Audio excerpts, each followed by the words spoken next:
afternoon. I'm Eula Clark, Mayor of the City of Stuart, calling together the regular meeting of the Stuart City Commission, February 22nd, 2021 at 5:30 p.m. at the Commission Chambers at 121 Southwest Flagler Avenue in Stuart, Florida. This is a regular meeting of the City of Stuart City Commission. Clerk, would you please call the roll? Mayor Clark, Yes. Vice Mayor Matheson, Yes. Commissioner Bruner, Here. Commissioner McDonald, Here. Commissioner Meyer. Here. Would we please stand for the Pledge of Allegiance as we consider the business of our city and consider those who've come out to participate on this day. Vice Mayor. I pledge allegiance to the flag of the United States of America and to the republic for which it stands, one nation, under God, indivisible, with liberty and justice for all. Thank you. Thank you. Our first item of business is to have our presentation from the Community Development Block Grant presenter, Mr. Corbett Alday from Guardian CRM, Inc. Do we need staff to introduce Mr. Alday, or you're all ready to go? I could make a brief Okay, introduction. Pinal, thank you. We became aware of the CDBG COVID grant program through Corbett from Guardian. So city has an opportunity to apply for this grant. And it's typically for activities that benefits low and moderate income persons and addresses community needs. Can we hear you, Pinal? I'm sorry? Can we hear you? Are you okay, clerk? Yes. Okay. Okay. All right, thanks.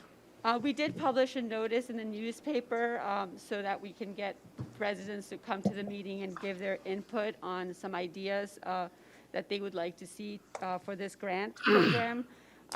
We can apply for grant up to $5 million. The pre-application deadline is March 15th, and today we're here to seek public input and then have some discussion with staff on any other ideas.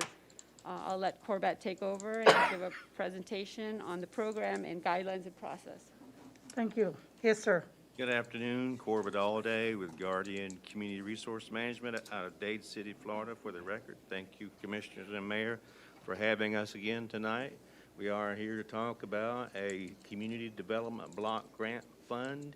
And as usual, we have public hearings required for each of those applications. This is a Community Development Block Grant CV fund or COVID fund. This is a one-time appropriation to the state of Florida. It is a competitive process. The state of Florida has written a rule and developed an application, and there will be a competitive cycle, and we are, City of Stuart is eligible. Community Development Block Grants, as you know, must benefit, they must do one of three things: benefit low to moderate income persons, prevent or eliminate slums or blight, address community development needs with a particular urgency, such as a disaster declaration. 70% of all CDBG CV funds must benefit low and moderate income. Now, what are the project requirements of the CV, the COVID CDBG program? It must prevent, prepare for, or respond to the coronavirus, and should demonstrate one of two things: a direct effect, cost directly associated with coronavirus prevention, e.g. rehab of a building to create additional quarantine isolation rooms for recovering COVID patients.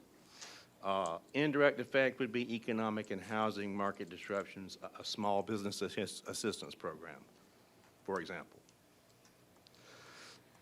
What is low and moderate income for the City of Stuart and Martin County? As you can see there, for a family of four, it's $55,550. And that's the upper limit of the low to moderate income.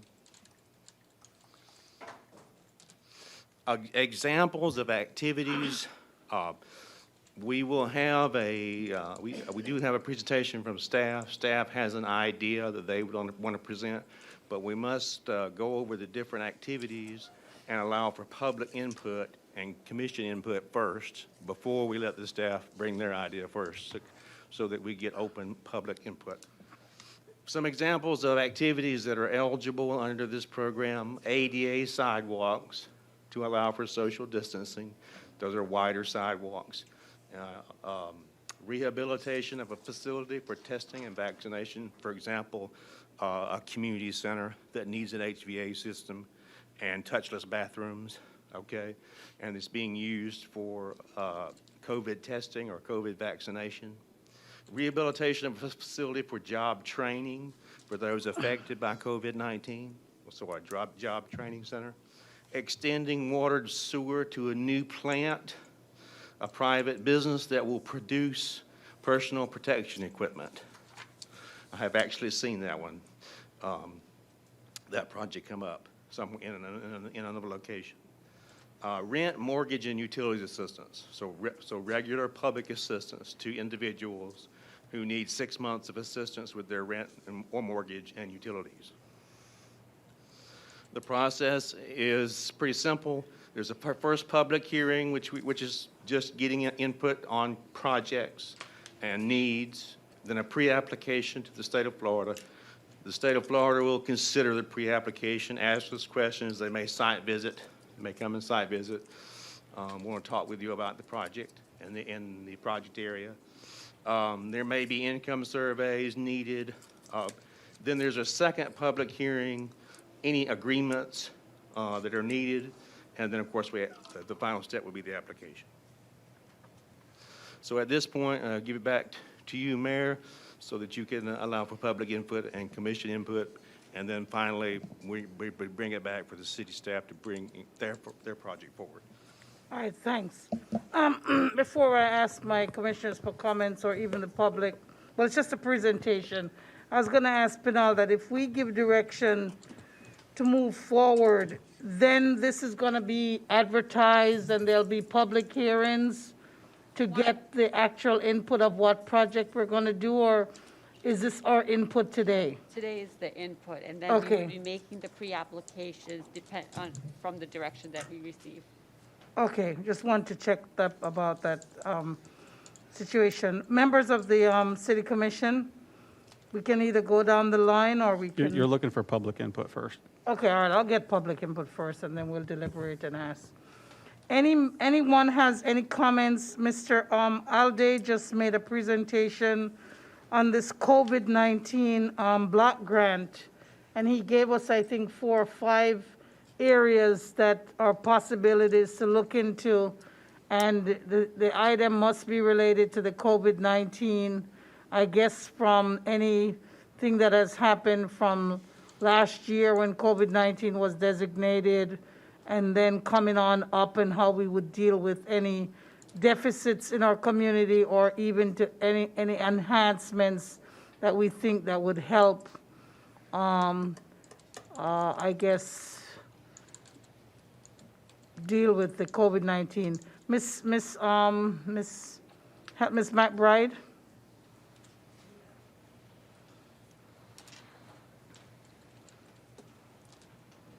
Helen McBride, Flamingo Avenue.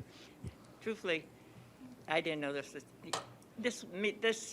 topic for this meeting wasn't publicized very well.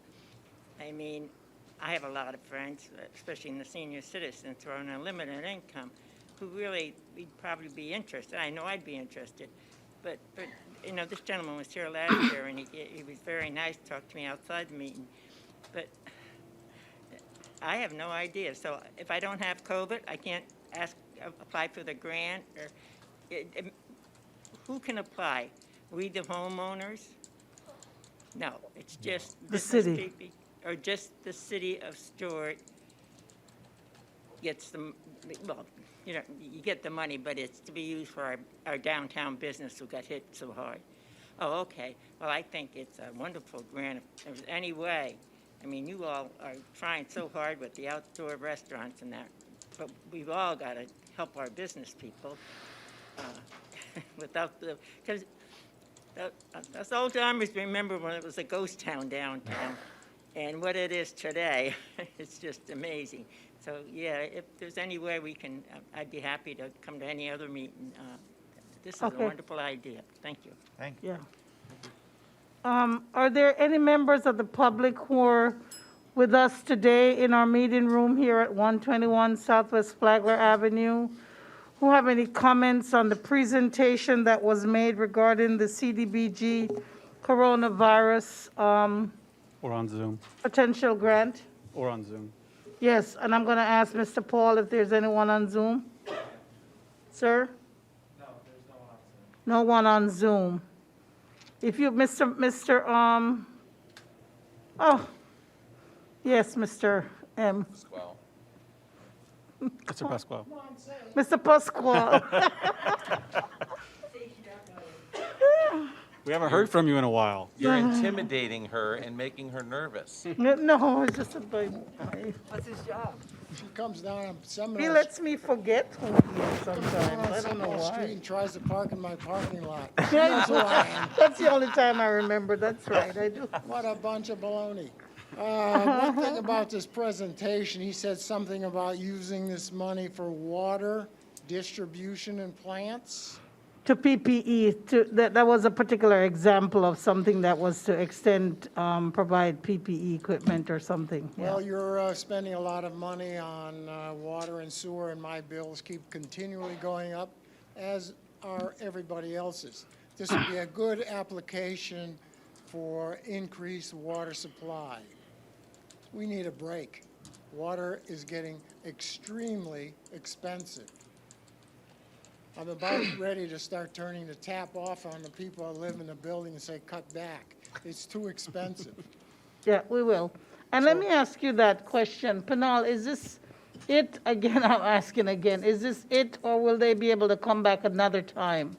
This is. This is it. We're getting So I was input going to right now. ask him to, if you could give Mr. Pasquale an idea of the link so that he could look at all the details. And like Miss McBride said, she didn't have any of the paperwork. The little presentation that we had, do you have any of that extra paperwork for these residents to see tonight? I can make that available. Okay, so that they can see the 4 or 5 discrete areas that this grant can be, tried to be applied for if we can qualify for it.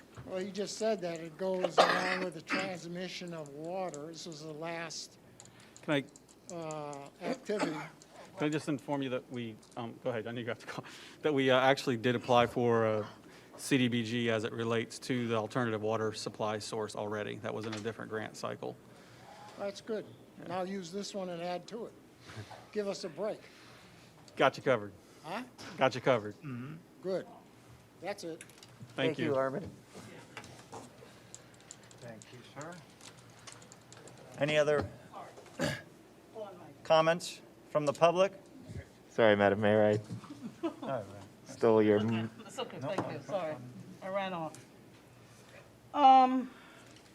No other comments from the public. Madam Mayor, Commissioners, please discuss. Madam Mayor, if I may. This is clearly a very targeted grant. We have to be very specific. While I would love to, use this to offset the costs of our alternative water supply project, it appears to me that we would, we wouldn't be successful in applying for that because it needs to be directly tied to COVID. Now, maybe we could get creative and find some way to explain that this is going to be for increased hand washing or something, but I think we're risking blowing the whole thing if we do that. I am particularly interested in assistance funding for folks that are facing eviction, rent assistance, utilities assistance. That, I think, is going to make a meaningful difference in our community for the people who are facing eviction, have had trouble paying their bills due to lost wages through COVID. I've been on the hunt for these kind of funds for us myself. This could be a really, I think that's a great approach for us. It's appropriate for the size and scale of our city. I would be interested in also earmarking some funds for local businesses, certainly. But I think, if it's possible for us to have a multi-pronged application where X percentage of the funds would be geared toward rent and utilities assistance payments for certain qualifying individuals, and then assistance support for businesses, is that something that we could do, sir? We have to pick one activity, one project, and we only get to make one application. I apologize for that. Well, you don't have to apologize, that's the way it happens. Well, I mean, as much as I know our local businesses are suffering, I would rather, I think, if in a critical way, helping people stay in their homes, to me, would be the more important focus. That's just my 2 cents. All right, Mr. Troy, Mr. McDonald? So we can pick one lane and we have to take that lane. We can't, it has to be a very targeted approach, not a shotgun effect. Right, we've got to pick. Okay, so, well, one of the things, first I agree with Mike that we need to make sure that we need to be very, choose wisely in our targeted area. And as much as I think we all would like to try to get money for our water supply, alternative water supply, me too. And I think that one of the areas that we should make our short list is the rental assistance, but also job creation. I saw there was one here about job activity. It creates or retains permanent jobs of at least 51% of which are full-time equivalent. And if you solve the job problem, you can solve the rent and eviction problem. And of course, this is 6 to 1, half dozen to another, because it's, what comes first. But if you help with the rent assistance, but they don't have a job, that doesn't solve the problem down the road. So I don't know which one's the best path for us to take, but I think that those are 2 paths that, if we can only select one, one of those 2 paths I think would be a good way to go. Madam Mayor? Hold on, Mr. Meyer. Mr. McDonald, as long as we have chickens, we'll have eggs, and as long as we have eggs, we'll have chickens. Yeah, pretty much. That's exactly right. As the farmer on the board, I understand that, and I completely agree with the sentiment. It appears to be a chicken or the egg thing. Well, I will say though that I think the more immediate dire risk of displacement from a home is a massively destabilizing thing that can completely ruin somebody's lives. It's ruining people's lives. And again, I do believe, we being the city, small city that we are, we have all of these powerful organizations working alongside us and with us that perhaps, the DBA, the Economic Council, the BDB, Research Coast, Career Source, I feel like we'd get much better bang for our buck, really help protect people's lives on a really targeted small scale with helping people stay in their homes. And then maybe we could suggest to the Economic Council, to these other organizations that are principally, working in employment, job services, to go after a grant that we could then share in. I think it would be a smarter play for us to focus immediately on those people, keep them in their homes, and then maybe work with other organizations to help promote jobs. I don't have a problem with that. I'm just creating a dialogue. Madam Mayor, Okay. could staff present an idea that we've come up with? And then, Let me just hear from Mr. Matheson first, and then, and I wanted to say one thing, and then we'll let staff, unless Commissioner Bruner has something. Go on, Mr. Matheson. Thank you, Madam Mayor. I think, both ideas I would support, if you're talking about a business incubator program or some sort of, incentive to get businesses going, to get people back to work. I think that's extremely important and valuable. And I also agree, people that aren't able to pay their rent or utilities right now, I guess at the end of the day, what it comes down to me is we have to pick a path, and I'd be apt to listen to Mr. Aldig here of what's our best chance? Because if we debate it over and over again, but at the end of the day, we don't get anything, then we're not doing any good. And I would lean on his expertise a little bit and what he's seen historically, or ask him to predict into the future a little bit of what would be our best bet to get some money for our residents, basically. Can you tell me how many cities are eligible? All of the small cities that have less than 50,000 people. It was a fairly large list. Yes, it's a very large list. Could I you do wanna suggest anything that we could do to improve our chances, other than what you've presented?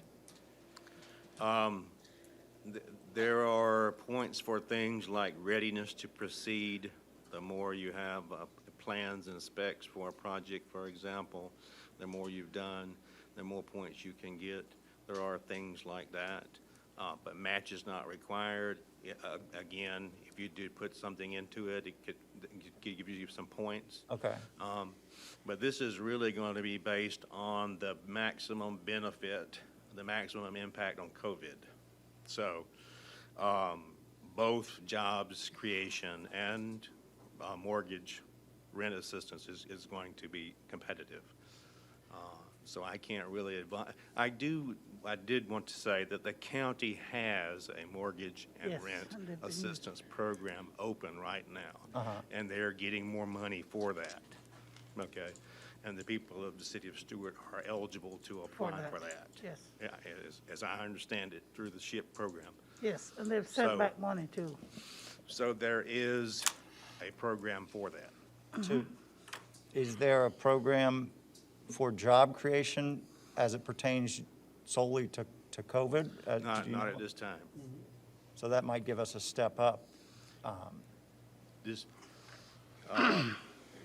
this is the only business incubator job training center application that I've seen.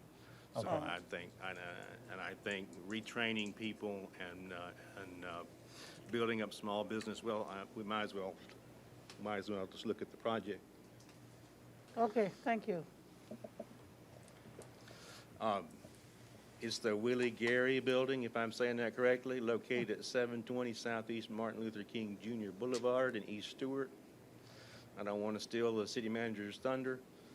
Let him explain what he thinks, I know that business incubation and job training were discussed. City manager? Yes, ma'am. So thought about this for a while and trying to determine how funding could be obtained for this, and I realized that this is an ambitious ask for us.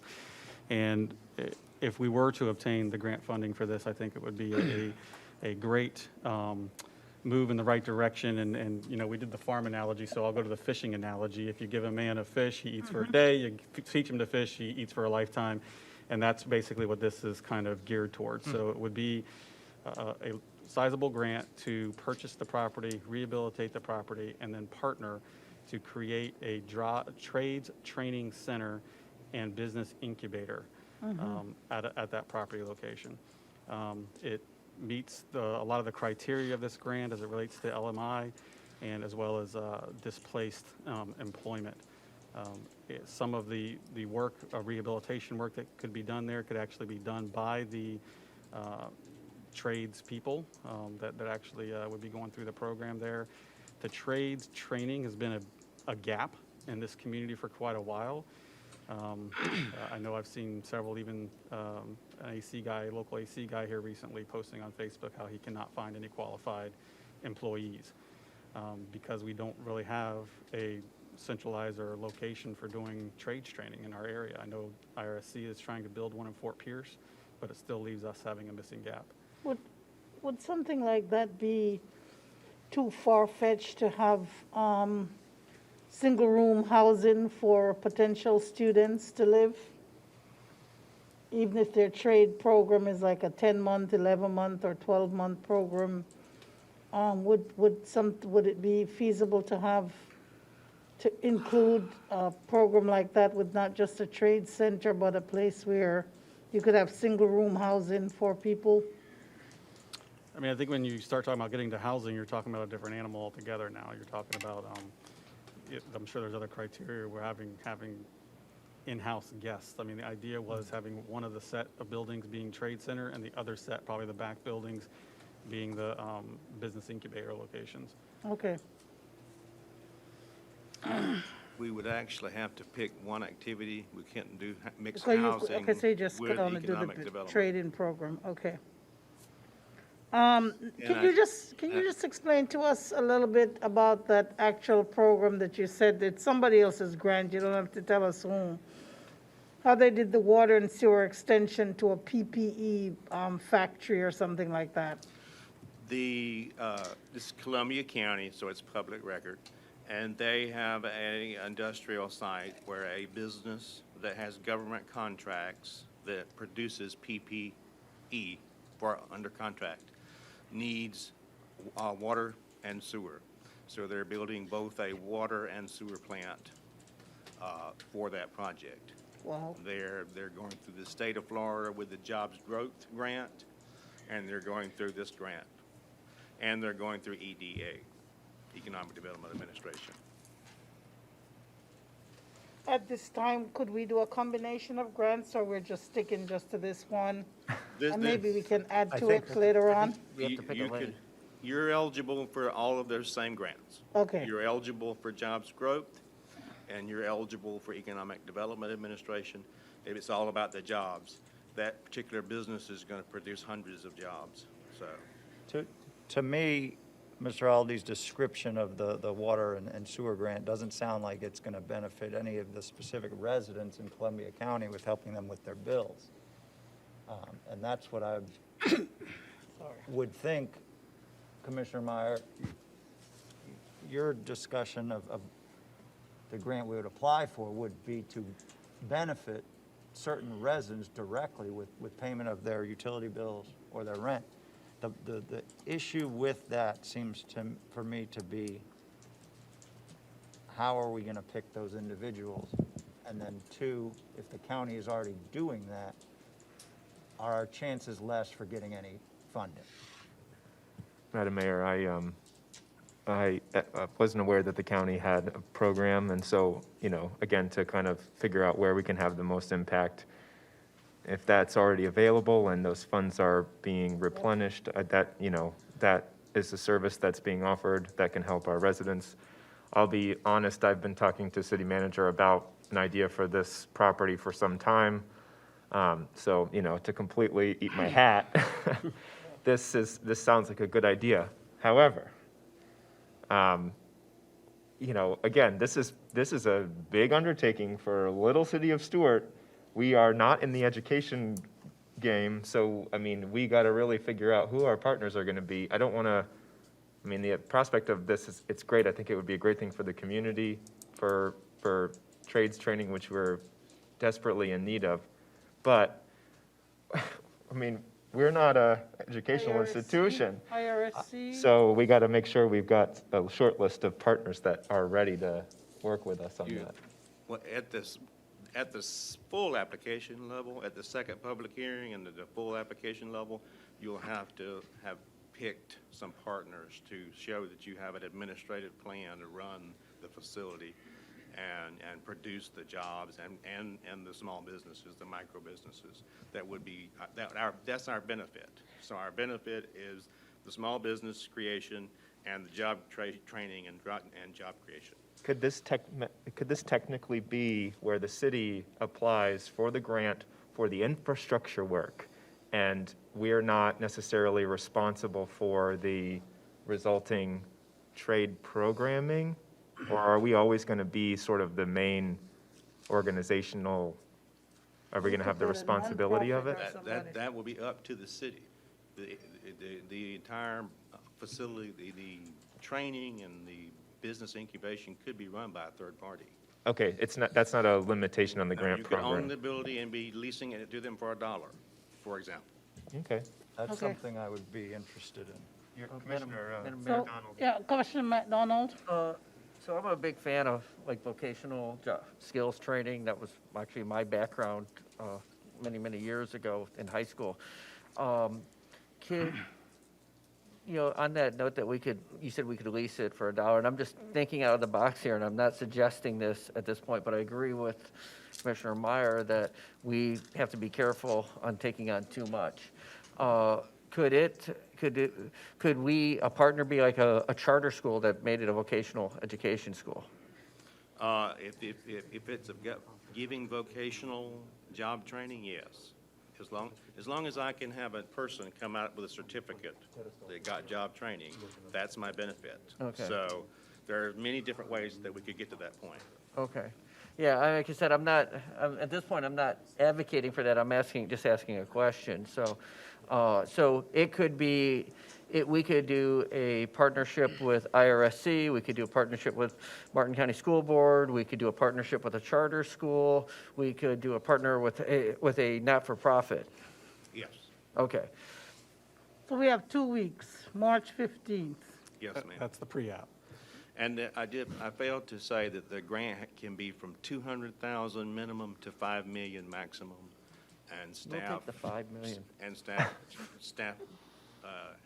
has an opinion of cost that is less than 5 million. So, Madam Mayor, may I ask, what's the timeline? Again, I apologize for the when would we need to have a fleshed out idea with partners?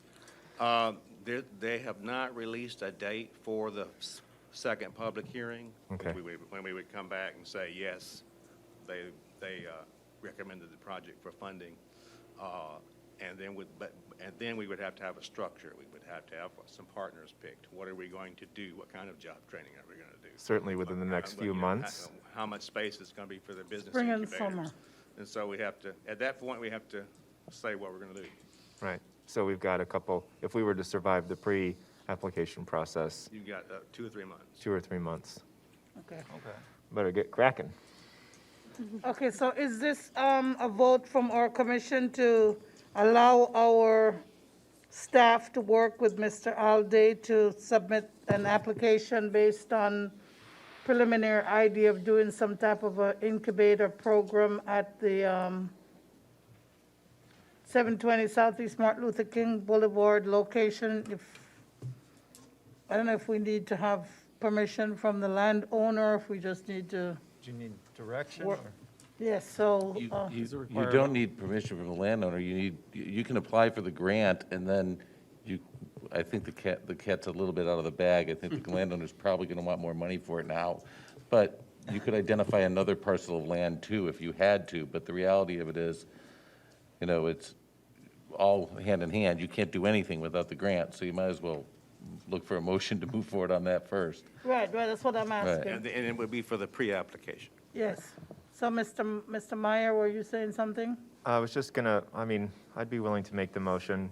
I'll make the motion that we pursue staff's idea. And just wanted to make one more point, if it'll be seconded.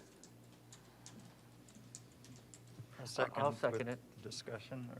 There's a motion by Commissioner Meyer, seconded by Vice Mayor? Or, okay. Both of us. By Commissioner McDonald. I would just, this is again, it's excitement. We have to kind of pump the brakes just a little bit. The excitement of this idea is nice. Again, this has been a kind of a idea I've been sitting on for a little while. Let's just, I'm trying to make sure we don't lose sight of, this is an ambitious project. It might be riskier to get grant funds for. Is there anything else COVID-related that is kind of under our nose right now that we could be applying for that maybe is a little less ambitious, but could be a little more of a sure bet and can benefit our residents or businesses that are struggling? I just want to make sure we don't hitch everything to this if there's something that we're not thinking of right now. Mr. Meyer, can I add to that, please? You I'd may. like to ask if we could just get our city manager to clearly get from our county exactly what they're doing to help residents with COVID, and if there's any way that we need to get our city residents to get in contact with the county, with the United Way, to make sure they're using all that resources. I think that all of those resources have been traditionally going through the county for all the COVID work, and I think that if people don't know about it, we need to make sure that they know about it, and they need to contact the county. But if you do have something that we can apply for as a city, please let us know that too. Yes, absolutely. Are there any comments from the public on the motion that was made and the comments that were made by Commissioner Meyer? Yes, sir. Mr. McKempany, please come forward. I could tell you a lot about the county program, having worked with the county. United Way did the rent and utility piece, along with the food piece, along with the mental health piece. The county took care of businesses, and Dan Hudson was the one that handled that. That program is now over. The program that will be coming up is what passes in Congress now, but that was, I believe, $17 million that the county spent, if not more. I don't remember the exact amount. So not one person who applied that met all the criteria did not receive the funding for rent assistance, mortgage assistance, or food assistance, utility assistance. But they had to meet the criteria. And I'm sure the criteria will be the same going forward. And from what I understand, United Way will again do that part of the program. County will do the other part. And the United Way might even do the nonprofit part. Yes, and I agree with you. Maybe we just need to let our city residents know that they're Martin County residents. Helen, no, that's I know Helen's someone who job. can, I know someone who can tell them that. Any other comments? Any other comments? We are going to be voting on a presentation to try to move forward with our consultant on a COVID grant. Are there any comments? Please, ma'am, please come forward. Please state your name, and there's a green card that our police officer will give to you if you haven't filled it out yet. I just have a question. I came in Please give your late. name and your address, Ms. Brinkley. Woodland Hall, Brinkley, Port St. Lucie, Florida. I just have a question because I came in late and I missed the presentation, but I'm listening. Is there any boundaries to the people that will be able to, just say if you did the job training, is there any boundaries as far as limitations as to where people come from that would be able to do this? Is it just for the county? You know, I kind of think that the county would be included in the city, but people from Palm Beach County, St. Lucie County, would they be coming in and capitalizing on this? We haven't structured the application at this point yet. And we also may have to look at it's a Whether- state grant. So Whether we could legally limit, you know, if you're suggesting to Stuart residents or county residents only. I Yeah. defer to our city attorney on that one, but I think if it's state and federal funding, we could not. Vice Mayor, I would remind that we would have a required second public hearing on this where we would get a lot more public input as we would start to shape the program. So that would probably be a good place for us to figure out what those sort of qualifications be. and boundaries would be, if any. Okay, okay. Are there any other comments from the public? Mr. Vice Mayor, can I, just one more question before we go? Yes, Commissioner. For Mr. Alday. What level of detail is required in this first phase application? I mean, just a broad stroke idea? It's very broad, a paragraph description, a short Excel spreadsheet budget, a short Excel spreadsheet timeline. It's very summary, a lot of government numbers and who's going to run the program, and do you have any experience with grants already? Okay. And that is answering those kinds of questions. Okay. Very preliminary stuff. And, as this would be something that would persist beyond COVID as a trade yes. school, do you think that would kind of would that hamper this application since No, this, I think that would be a benefit. the intent, right? Yeah. Basically, I would look at it as a preventative measure for any future such Okay. economic struggles, economic times, is to have that little job training business incubator system going. So Immediate aid with lasting preventive, benefit. and responsive to future economic struggles. Thank you, sir. Well, at this point, I see no reason why we shouldn't apply and take the next steps if we're fortunate enough to get it. You have a motion and a second. Ms. Ms. LaCour- Brinkley have a comment yet? That's She for did. regular That's for regular. public comment. Oh, She that's for did, regular Madam public Mayor. comment. And we are on, for the clerk to, And I do Can I, have copies. can I verify? Oh, I'm Go sorry. ahead, I'm sorry. Go ahead. I do have copies of the presentation for the public. Mr. Dias, do we know, what ballpark are we looking at? Under 5 million, Round 4. around 4 million, okay. Good. Okay. we had a motion made by Commissioner Meyer and a second by Commissioner McDonald. May I verify the motion? What we have is simply to pursue staff's idea. Yes. Is there more to that motion? Yeah, thank you, Madam Clerk. Motion was to accept staff's proposal to pursue the pre-application Yes. process with staff's proposed idea. Thank you. Thank you. Okay, clerk, please call the roll.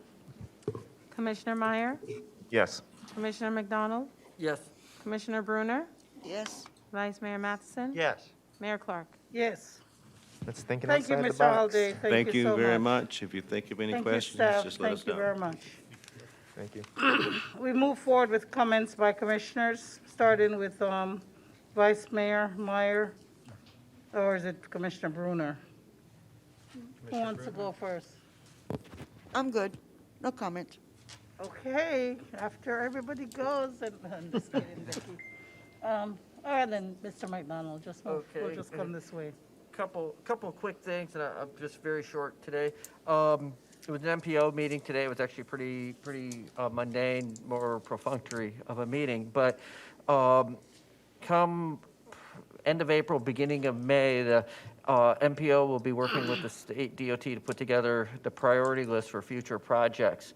If there's a project that the city commission wants to get prioritized by the state, for example, we've discussed under comments a few times the hot right at Palm City Road, and we'd like to start working on getting the state to put that in the priority work program. We would need to let the MPO administrator know probably by the end of April to, so that she can start working it into the work program. So that's something that maybe at some point, if the rest of the commission is interested in it, we should put an agenda item to discuss potential MPO priorities for the city. But that's that's just the time frame for that. So then second thing, I'm sure somebody's going to talk about this, but I saw the coaster on our regarding plastic straws and skip the straw. But this made me think about something. I had lunch at the Riverwalk Cafe the other day, and they're still participating in the oyster recycling, shell recycling program, and they're still using the coasters and giving the information. And so it's really good to see that that program is still up and alive with the restaurants that are using oysters, that serve oysters, because those oyster shells, once they're recycled, they're sent out to the Florida Oceanographic, where they spend 3 or 4 months drying in the sun, and then they're put into bags, and then they're put back into our waters, so that they can help rebuild our oyster bars, and which is something that sadly, because of the discharges from Lake Okeechobee, have been devastated. So it's just really nice to see that program still up and running after 6 years. So that's all I have. Before we go to either Mr. Meyer or Mr. Matheson, Mr. Mortel, do you have one of these in front of you? I do? What does the messaging mean? Is it non-plastic straws upon request only, Are they saying that you can get plastic straws, or is that very clear that we're not doing plastic straws, we're skipping it, or? It means that since today is National Margarita Day, that when you put your margarita down, you shouldn't get moisture on your wooden table. I wasn't But- sure, I But mean, yes, it's just a policy to follow our code, which is that that no one should have plastic straws, but even those that have any type of straws should only receive them upon request only. yeah, I think that part of the message is a good And I can tell part. you, I went to McDonald's the other day in the drive-through just to get an iced tea. And they gave me the cup without a straw, and like the manager guy that was running, before he said it, offered like, would you like a straw? It wasn't automatic or anything, which I thought was interesting. Very good. Wow. Thank you. Commissioner Meyer? Thank you, Madam Mayor. Yeah. Legislative session begins next week. It is going to be a wild ride. Unfortunately, well, with COVID, there are a lot of restrictions, and so as Vice President of the Florida Regional League of Cities, Treasure Coast Regional League of Cities, I am not going to be actually able to go up and meet with the legislative delegation this session, which is unfortunate. We're trying to keep tabs on them as best I can. I will provide you all and staff with updates as we see them, but just keep your eyes peeled. There's a lot of preemption and bad bills making their way through committees right now, and it's going to move fast. With that regard, there's a bill right now that just passed Community Affairs Committee and is in for judicial review. One other committee review coming up soon here. It's SB 62. It's a bill that would actually kill regional planning councils. And so our local regional league and the regional council of local governments have issued resolutions opposing that bill and in support of regional planning councils. We are all friends of our regional planning council and are using them right now for studies. So I would ask that, or I guess make a motion that, that we draft and send a resolution of support of regional planning councils and opposing SB 62 to the legislative delegation and to the chairs of the committees that would see that bill. I'll second that I'd like to motion. take that up if it's a second, okay? Thank you. There's a motion and a second. And we have language from Tom Lanahan, and I know that we can work that through if we do Yeah. get this passed. And this So is to do the resolution right now and not to bring it back for another meeting because time is of the essence. Time is of the yes. essence, right? So I'll sign off on it, and I know the language for the We'll, resolution. we'll use language, a commonly used language across our local regional government groups. I believe Mr. Freeman has a resolution ready. Mr. Freeman. And obviously, because we run into this problem on an annual basis when we get into session, and the timing of these things becomes emergent. In the past, we had commissioners meet with either Ben or Jim Trolsky to just put a little sheet of paper of some kind of record of what they wanted to support or deny, and then that way, where there wasn't confusion after the fact later, because what's going to happen here is we're going to obviously have this resolution presented to the mayor and have it be signed, and, obviously, Commissioner Meyer, I'll have Jim follow up with you tomorrow just to confirm what it was that you were trying to accomplish with it. But if we could, moving forward in the session, have you guys, I think, meet with Ben on that, and he's got the form, just because I in the will. past, we had a couple that came up that at the next day, it turned out that the city had taken a position opposite to what Right. was Some intended. commissioners have taken. Yeah.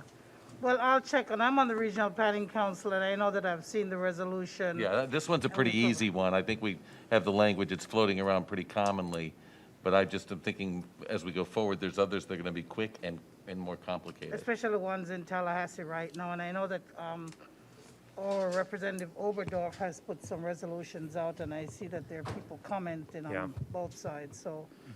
Can we make a vote on this motion, please, clerk? Any public comment? Oh, sorry, any public comment on our motion to send in a resolution regarding supporting regional planning councils And opposing Senate Bill 62. and opposing Senate Bill 62, SB 62, yes. No comments from the public. Clerk? Commissioner McDonald? Yes. Commissioner Bruner, Yes. Commissioner Meyer, Yes. Vice Mayor Matheson. Yes. Mayor Clark. Yes, thank you. you. Commissioner Meyer, do you have any more comments? Yes, briefly, thank you, Madam Mayor. I also will report, I did meet with Representative Snyder, had a good intro meeting a couple weeks ago, and we're cultivating him as a home rule hero, so look forward to working with him closer. And then finally, I was reviewing some of the notes from the LPA meeting, where there's a project that was proposed on Central Parkway. I know that the applicant had proposed to set aside units for market rate housing, reflecting AMI. It reminded me that I really think it's important for us to prioritize having a meeting. I know we've had some light agendas lately, whether it's an agended item or a workshop, ideally a workshop, where we really start to hammer out our housing policy, what we're going to do with our housing funds, how we want to. Mr. Freeman is preparing that. It'll be on an upcoming agenda. Great. You and I, we're just Yeah, we're on the one same- mind. Same wavelength. So, okay, great. Well, then we'll look forward to seeing that. All right, Thank you, Madam Mayor. Vice Mayor? Okay, thank you. We already mentioned a couple times the Treasure Coast Regional Planning Council. And to your point, Commissioner McDonald, we all support the resolution of keeping them around. They're working on 2 studies for us right now, the Gateway Triangle District and the US 1 Economic Corridor. Both those are fairly integral to what you mentioned on the MPO that's happening. I think I mentioned last meeting, there is now funding in place to make a right turn lane from US 1 onto Canner Highway. I think it'd be beneficial over the next few meetings if we perhaps have the Treasure Coast Regional Planning Council come and present to us some options. They were the ones that did complete streets study around the city and county for the MPO and presented them to the city of Stuart. They'd have very beneficial impact on that US 1 corridor, and especially as the intersection of Palm City Road and US 1, that's, in my mind, kind of the second piece to the puzzle. Right now, what we have is traffic running down Roosevelt Bridge and being directed, at that hot right, as you mentioned. And in the near future, the MPO has already approved that right turn lane onto Canner Highway, which is a much larger capacity road. So looking out even further into the future of what options we could have to improve that US 1 corridor, I think would be helpful to hear from the Regional Planning Council and, us to discuss on that issue. Will that be part of the study? It is. The US 1 corridor? Yeah, that's still in discovery, but I think we have a priority on both of those sections and also the bridge over the creek. So I think it will be, How would our good to have timing be presentation. of trying to reach, April or so for coming back with a comment to the MPO? I think we could have something in the second meeting in March. Okay. We're having a tour mid-March of that area, and I think by then we would have some indications of where we're going to go with those things. So I think that would be very opportune to have Thank that you. presentation. Thank you, Kevin. Excellent. Vice Mayor? Touching on the straws, I just wanted to mention I've communicated with the owner of Culver's in Stuart, kind of throughout the straw process. He has reiterated to me numerous times he's saving money, a significant amount of money, because he's basically not offering straws and going through tremendously a large reduction in straws. And again, if there are those that are opposed to plastic straws, any resident can bring their own plastic straw to any restaurant they choose. In transition, something I find myself always thinking about is Lake Okeechobee. I'll be as quick as possible. I know we have other items on the agenda about it, but the lake height is at 15.40 feet. I think 2 weeks ago when I said that, it was at 15.44 feet. 1 month ago, it was at 15.60 feet. A year ago, it was at 12.8 feet. The best reduction rates are between 1/4 and 1/2 foot a month. So best-case scenario, that puts us roughly at 14 feet, more likely plus above that than the minus. That's a very scary scenario to be at by the wet season of June 1st. I'm happy we're putting that on record in writing.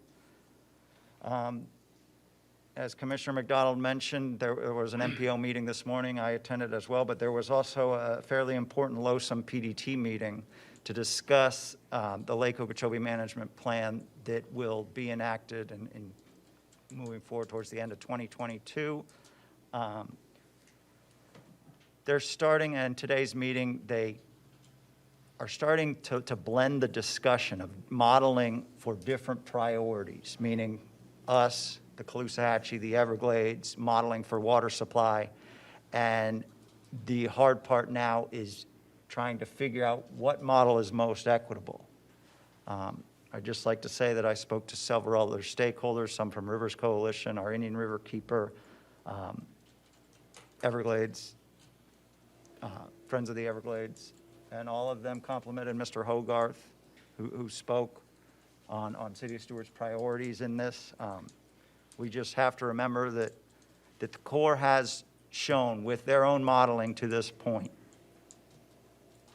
that with benefit to other stakeholders, they can model significant, major significant, almost eliminate discharges from Lake Okeechobee into the St. Lucie estuary.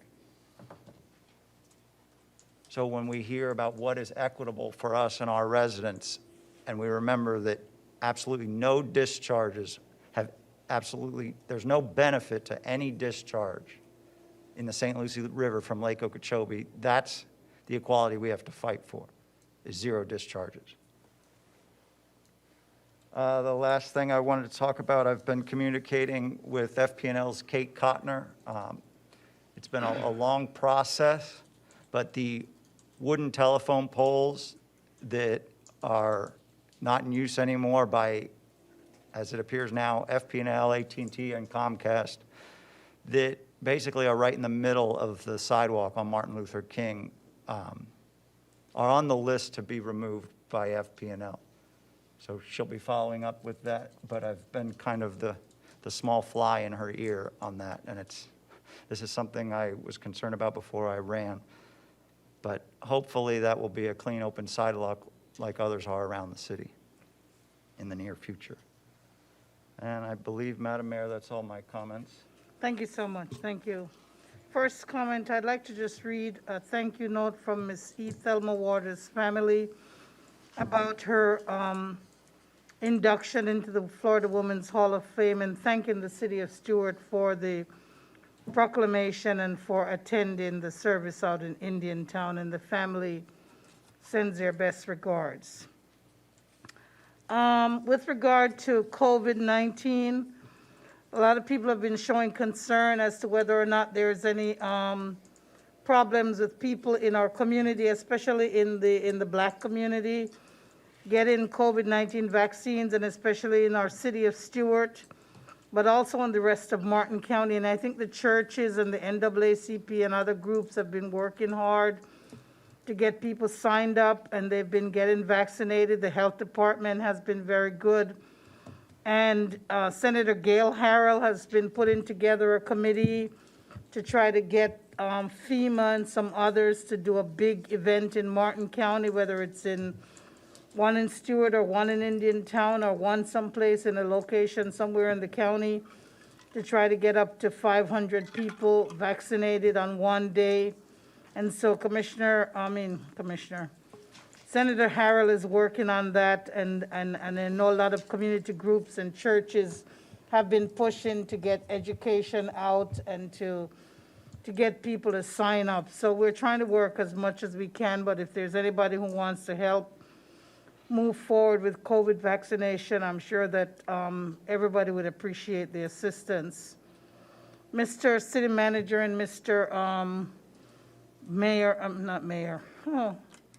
Mr. Martell, I received on my desk some type of correspondence from A to Z Properties, Inc., Florida Corporation, versus City of Stuart, Martin County, William Rudge, Karen Hall, Yost Rudge. So we're on the same page as, or it's on the same side as the Rudges and this A to Z. This actually came from the Rudges. A to Z dismissed the city of Stuart from that lawsuit, I believe, in 2017.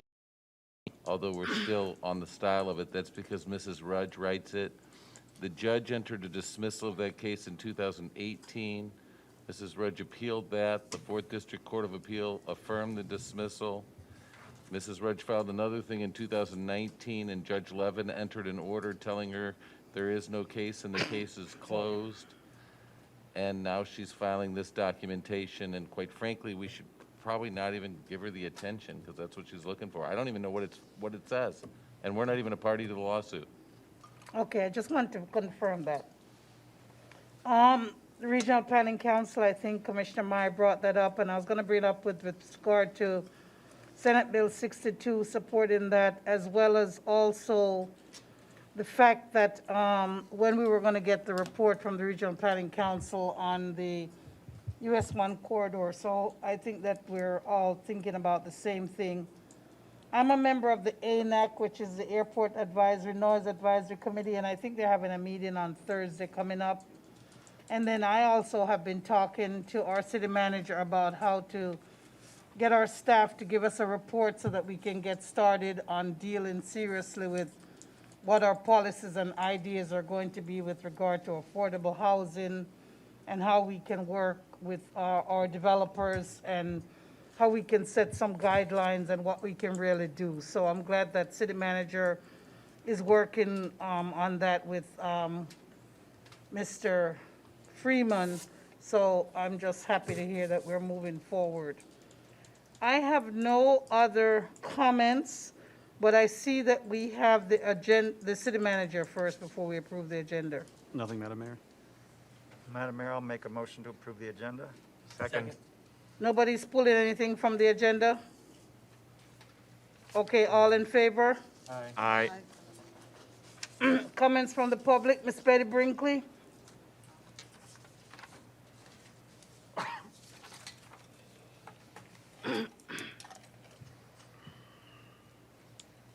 Good evening. Yes, ma'am. Betty Brinkley, 945 Southeast Nassau Avenue. We can't hear you, Ms. Brinkley. You have to come up closer to the mic, or just take it up to yourself. Betty Brinkley, Yes. 945 Southeast Nassau Avenue, Stuart. I have a lot to say, not enough time, but with that COVID, they supposed to have a vaccination. Nobody went in the black community to sign up people in the black community, NAACP, none of them. And I tried my best. I got a few people. And the roads, I called you about the road, but I called over there how poorly job y'all did with the streets in East Stuart. You can see the old road, but you go over there where predominant, where a lot of white people over there, it did real good, real nice. But I look like nothing. And I talked to you about it. I talked to Johnny Bell, Early Bell Clark feel the same way, and my neighbor. And on January the 17th, I had the police come rush my yard. And the man, Reddick, he's very nasty and mean and disrespectful to black people. And he's telling the boys, he got a gun on him, he yelling, shut the fuck up. And legend after that, they searched the boys, no gun, no bullet, no drug. Searched the car, no gun, no bullet, nothing. They searched the Civic Center, no bullets, nothing. They did it for 4 days. Chief was out there the 4th day, because he supposed to have been on vacation out there when they did it on the 1st. Allegedly he was out there. Somebody came back and told him because they knew him well. And they found no gun, but the boy still up for investigation. He gonna shoot my grandson fucking head off. He tell, Lord Jesus, I found out from my niece. And so you after these boys and you ain't found no weapon, what are you doing to this here people that tell them they gonna shoot their fucking head off? And officer of the law, what they been doing to, what he doing to him? He still come in the black, now my children gonna be a target of police, they targeted now because they don't file a complaint on them and stuff. With that, he's still on the phone, still coming out. He is nasty and mean and disrespectful to black people. He's very mean. And I said, he's nothing but a purebred white superior, in my opinion. That's what he is. The way he treats us, and he's still over there. I know about the rebel affair. But I'm sorry, but that scared me. Talk about that. But ain't nobody trying to, and never the CP ain't trying to get nobody in that black community. I tried myself to go out there, and then I got tired because it's just me. I'm 71 years old, and I tried my best. And a lot of people wanted to take it, but I didn't have the time. But you're getting people that don't live in the community, outside the community, and taking them. They're not getting it. I tried my best to get them before they postponed it last week. Supposed to be this week. But they're not nobody working with us over there, coming over there. They had one at the St. Paul, and it was like 40 or 50 shots. But we got more people over there. Won't take that thing. Okay. And I'm sorry, Thank you for your comments, Ms. Brinkley, and you did it in good time. Thank you. Any other comments? If you did not put in a green paper, you can make a comment and you can leave your information. Are there any other comments from the public? 3-minute maximum time to make your comments. Mr. Paul, are there any members of the public on the Zoom? No, ma'am. Thank you so much, sir. We have the consent calendar to consider at this time. Madam Mayor, I'll motion to approve the consent calendar. Second. There's a motion by Vice Mayor Matheson, second by Commissioner McDonald regarding the consent agenda. Are there any members of the public who have any comments on the consent agenda?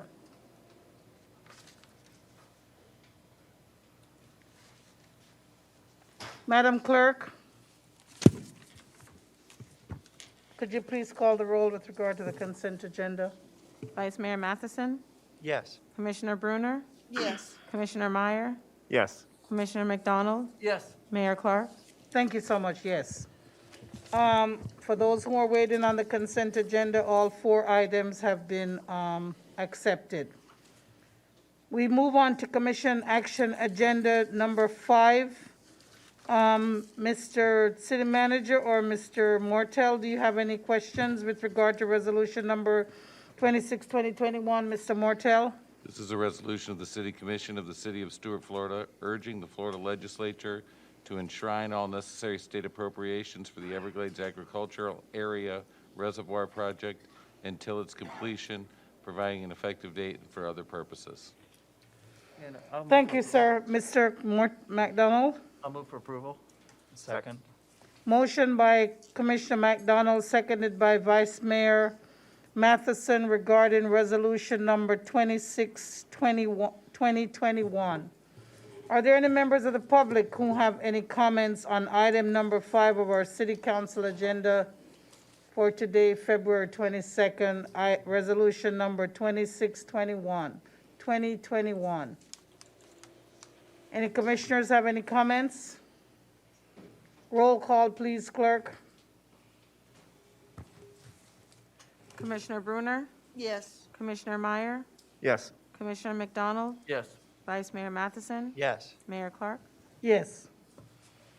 Item number 26, regarding resolution number 27-2021. Mr. Mortel. This is resolution number 27-2021, a resolution of the City Commission of the City of Stuart, Florida, authorizing a letter to the governing board of the South Florida Water Management District, urging the district to maximize the conveyance of Lake Okeechobee water south through the stormwater treatment areas and to the Florida Everglades during the dry season, providing an effective date for other purposes. Madam Mayor, Yes, sir? I would like to make a motion with the addition of one more sentence to Mr. Hogarth, and he can craft it. I can read it out loud here, but I would leave it up to his slight discrepancy as where to place it. He and I have spoken about it before, and he's been excellent in crafting the letter and dealing with my frequent calls on this issue. Okay, please proffer your suggestion. I would like to add the sentence of going off the district's data presented at the February 11th governing board meeting. For the current water year, only 6% of the total water sent to the STAs came from Lake Okeechobee. Now, my motion won't mandate that that's the exact language, but the reason I bring that up was this was presented at the February 11th governing board meeting of the South Florida Water Management District by their own staff, that only 6% of water that entered the STAs for this current water year so far came from Lake Okeechobee. And you've all heard me up here stress what a dangerous situation we're in with the height of the lake. That's the intent of this letter, and I think I'll using second their that. own facts to help drive it home will help. Okay, so with regard to resolution number 27-2021, there's a motion by Vice Mayor Matheson with a specific language which he has read, which he'd like to include at the discretion of Mr. Hogarth to be put into this resolution that was published, and that was seconded with the addition included by Commissioner McDonald. Are there any members of the public who have any comments on the matter of resolution number 27-2021? Madam Mayor, may I ask a question or make a suggestion? Yes, sir, you can. I'm supportive of this. The only question I have is why did we not also include water moving west? Hasn't it been in previous years during the course and the management district's water conservation that they have eliminated or lessened flows west, even though they've been requested? Wouldn't we want to, if we're doing this, would we want to say west and south? They are currently sending as much water to the Caloosahatchee as they would like right now. Okay, And they're borderline almost too much, but right at that level. So They're not frankly, they're not interested in any more water. they're not anticipating turning that off, though. No. Okay. They're taking the calls kind of on a week-to-week or every 2-week basis. Right now, as of the last Tuesday's call, they were averaging, 7-day average of 2,000 CFS to Okay. Caloosahatchee. All right, yeah, I just wanted to make sure we Okay. weren't. Any other deliberation by our commission? And I did not hear any comments from the public when I had asked for it. So, Madam Clerk? Commissioner McDonald? Yes. Commissioner Bruner? Yes. Commissioner Meyer? Yes, Vice Mayor Matheson? Yes. Mayor Clark? Yes, thank you. Our next item on our agenda for February 22nd today is item number 7, authorization to apply for the fine grant for the police boat, resolution number 28-2021. Mr. Mortel. This is resolution number 28-2021, a resolution of the City Commission of the City of Stuart, Florida, authorizing the City of Stuart Police Department to apply for and, if successful, designate the police chief as the authorized representative to execute the grant and subsequently approve the expenditure of the grant funds from the Florida Inland Navigation District Waterways Assistance Program to fund the Stuart Police Department Marine Patrol Waterways Safety Project, providing for an effective date and for other purposes. Madam Mayor, I'll Thank move you. approval. I'll second that. Moved by former Mayor Meyer and former Mayor McDonald. Mr. City Manager and City Police Chief, do you have any things? No, Madam Mayor, actually, this should have probably been on the consent agenda. There is no presentation for this particular item. I just would like to tell you that this is a 50-50 match grant, and we would not be retaining our current boat. It would be that boat would be getting traded in if we're successful in receiving the grant. So we'll get a new boat if we get this grant. Yes, ma'am. You're going to get one of those cool boats like the county got a couple years ago? I need a lot more money. What's Better that? than I need a lot more money. Okay. I'll talk to Mr. Quazzo about that. Thanks. We have a motion and a second. Do we have any comments from the public with regard to item number 7, the authorization to apply for a fine grant for a new police boat? Any other comments from our board members or council members? Madam Clerk? Vice Mayor Matheson? Yes. Commissioner McDonald? Yes. Commissioner Bruner? Yes. Commissioner Meyer? Yes, Mayor Clark? Yes. Our next item is item number 8, the Hidden Key RPUD rezoning. This is a quasi judicial matter. This is the second reading of this ordinance. Attorney Mortel.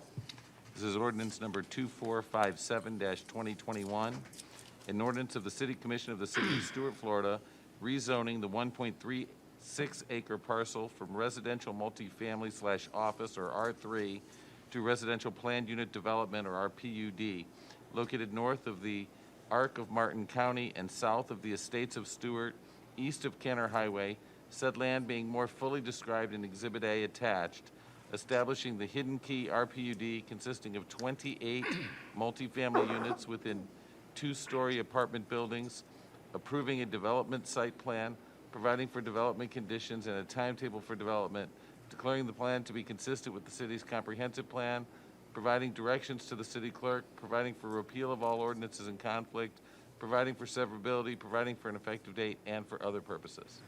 Thank you, City Attorney. Commissioners, do you have any ex parte communications to disclose? I have spoken with staff, and I am here with an open mind. Commissioner Meyer, Vice Mayor? Madam Mayor, I have spoken with staff and the applicant prior to first reading, and I'm here with an open mind. Commissioner McDonald? Spoke with staff prior to first reading, and I spoke with Mr. Creech both before first reading and after second reading, and I'm here with an open mind. Commissioner Bruner? I'm here with an open mind. I haven't spoken to any of them from the last meeting. I'm here with an open mind also. Are you going to deal with those who are giving testimony, Mr. Mortel? I'm going to swear them in. Yes, sir. Would those giving testimony please stand and raise your right hand? Let the record reflect there are 3 people being sworn. Do you swear to tell the truth, the whole truth, and nothing but the truth, so help you God? Let the record reflect they all 3 testified affirmatively. And if you could please state your name when testifying for the record. Thank you, Mr. Mortel. Now, staff, since our last meeting and all proper advertisements, if any, have been done for the second reading, can you please present any testimony that you have if there have been changes since the last time we looked at Hidden Key? Please provide us with that information. Thank you, Mayor Clark. Stephen Mayer for the record, Development Department. The only update, or since the first hearing that staff has to provide, is that we have given an addition of condition number 32, which is prior to the issuance of first certificate of occupancy, the applicant will construct a raised curb along the entrance road from Kenner Highway to the existing curbed area of the roadway. And that was based on comments made from the first hearing. Okay, and is Mr. Creek in agreement with that? Yes, Madam Mayor and fellow commissioners, this is Rick Creech for the record. Yes, we are in concurrence with the staff comments, staff recommendations. Okay, any other testimony or witnesses you have, Mr. Creech? No, ma'am, not at this time. Staff, any other testimony or any other evidence to give? No, ma'am, not at this time. Okay, what about our commissioners? Do you have any comments or any questions for, for staff or for Mr. Creech? Madam Mayor, I'll make a motion to approve ordinance number 2457-2021. Second. Motion by Vice Mayor Matheson and seconded by Commissioner Meyer. Do we have any members of the public who have any comments on the Hidden Key project, ordinance number 2457-2021? Any members of the public? You have 3 minutes to speak. You don't have to fill out a card until after you speak if you haven't filled one out. If you're nervous, this is the time for you to speak. We have a public hearing, quasi-judicial, on the Hidden Key project, item number 8 on our agenda for tonight at our city council meeting. Do we have anyone on the board on the Zoom? Okay, anyone in this room who has any comments? Thank you.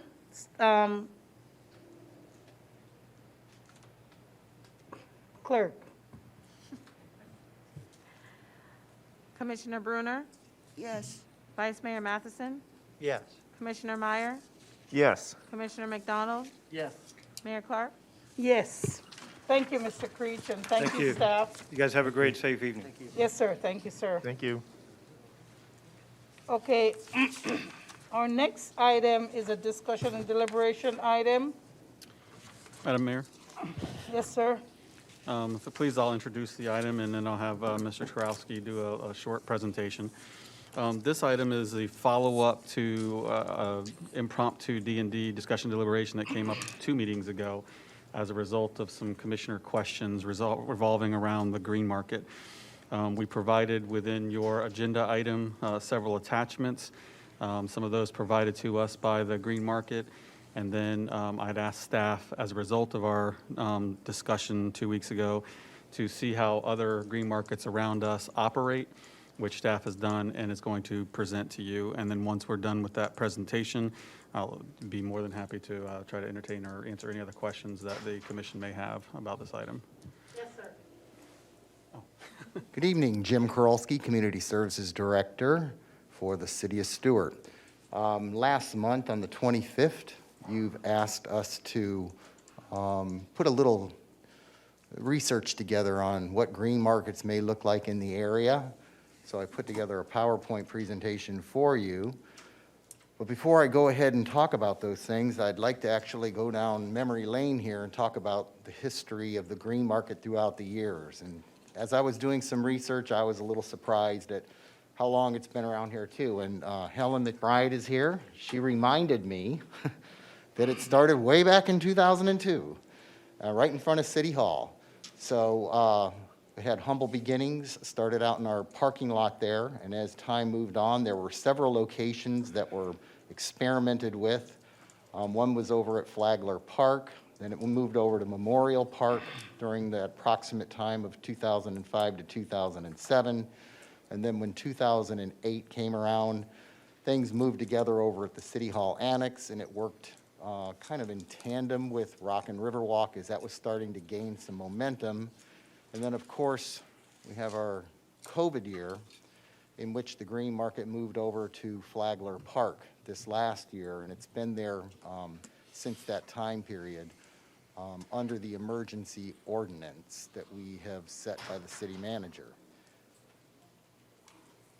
I looked at 4 green markets throughout the area on the Treasure Coast and West Palm area, and I started out with what was closest to us, which is the Fort Pierce Farmers Market, which is a 501c3.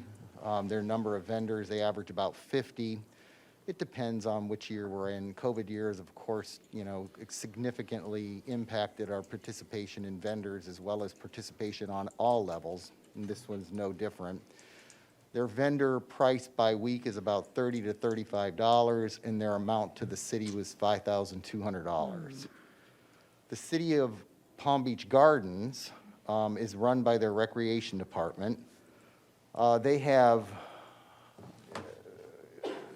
anywhere between 150 to as low as 45, depending on what time of year it is. They have different rates. They have a farmer rate for $25. They have a small business rate at $45. They have a food vendor for $50, fine art for $45, craft at $50, and any 501c3s that they have on there were $35. Their gross, because they're a big operation, is $300,000, and their net is anywhere between $175,000 and $200,000, and that's run locally by the city itself. The City of West Palm Beach produces their event themselves as well through their community events department. They only have it for approximately 6 months from October to March. They have about 90 to 100 vendors. It's held right there in downtown by Clematis Street. I'm sure you've all been down there before. Their vendor rates are anywhere between $200 and $400, which shows the difference between our areas. They can get that kind of price. And their gross is approximately $125,000 a year. Stuart Green Market's 501c4. On average, they're between 45 and 50. They can go up from there, but I was conservative in our estimates. It's $25 for the vendor. I think if they stay later, it's an extra $10 if they stay for the concert when they're over at the Annex parking lot. And the amount to the city is $2,000. So I put this together just to kind of give you a background of what's going on around us. I really couldn't find any other examples that seemed analogous in any way, shape, or form. Port St. Lucie does not currently do one.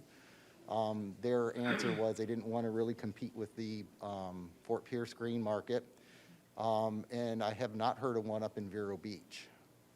So that's what was asked of staff, is to find out exactly how much was actually going back to the cities, and that was the nature of this slide. Okay. And you can begin whatever discussion you'd like. I'd like to start the discussion. Thank you.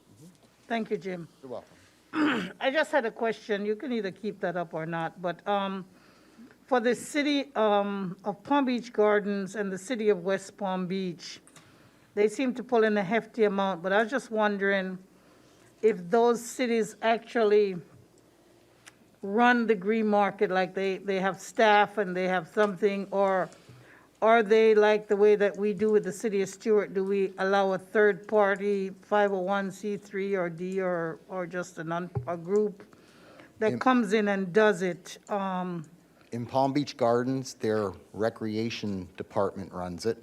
And in the city of West Palm Beach, their community events department does it, which is an extension of their city manager's office.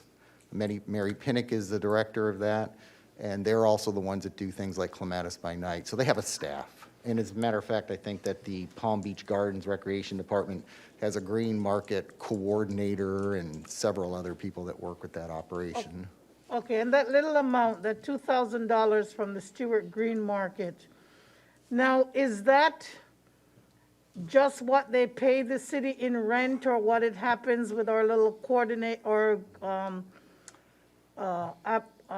agreement with them that the city gets a portion and then they get the rest for their own 501c3 operation and so on?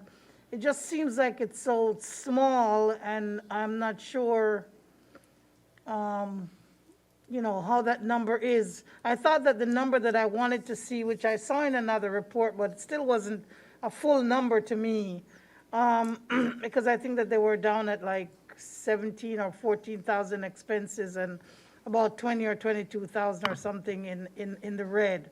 The report, the paperwork that I read before preparing for this.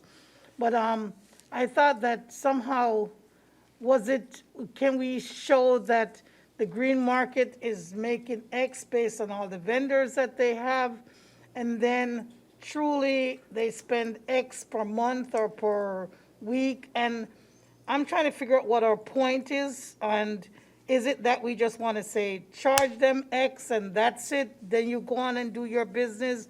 Or do we still want to keep up where we get a percentage of what they bring in and all don't these get a kind of things? percentage. So I just wanted to be sure that if we can just lease out to them or give them time to do what they need to do, and then just pay us some money and they do what they need to do, as long as we all believe it's fair, or if we're gonna go with this thing where there's a percentage and then we don't know how they calculate, what they keep for themselves. I just need to figure that out. Madam Mayor? Okay, yes, sir, Mr. McDonald?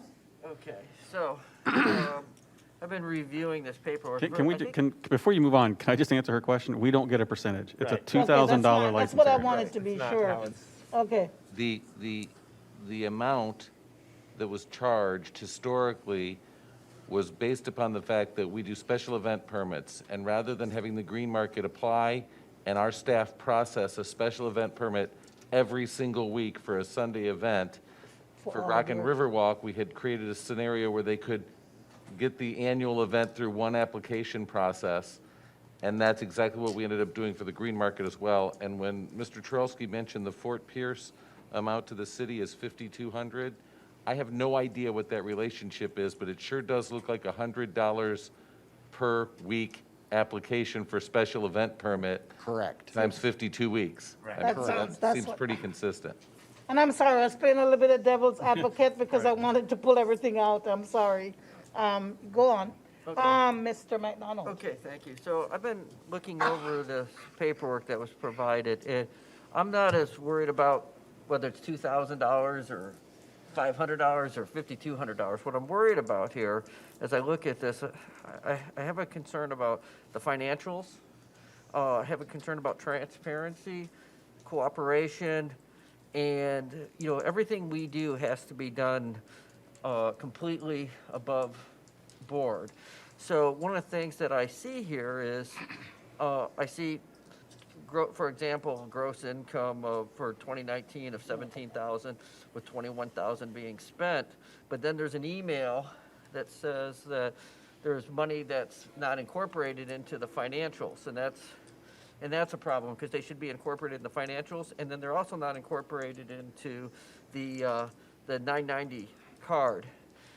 When I do the math, when I go to one of the memos here, it talks about being consistently an average of 47 vendors, but even if you narrowed that down to 40 at $25 a week, I think that actually comes out to about $52,000 a year, and that's not reflected on any of the documentation. So I have this concern that there's not being an accurate reporting.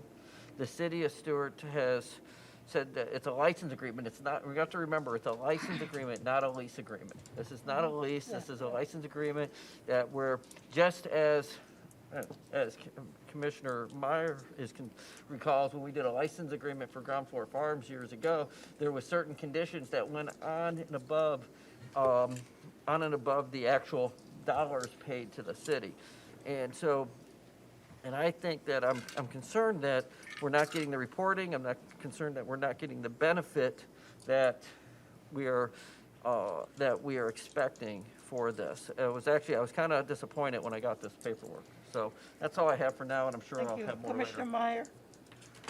Did you have your hand up?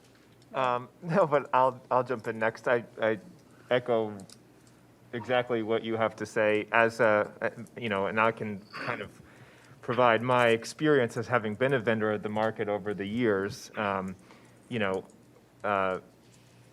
me, green markets, farmers markets are a social service. They're a community service. So while I'm not as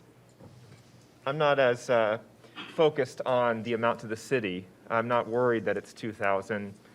For me, it's that we're providing a space for vendors to come, that it's a place that attracts people to our downtown, that it's a nice event that gets people out, and helps provide a space for farmers and food producers and whoever else to come and sell their wares.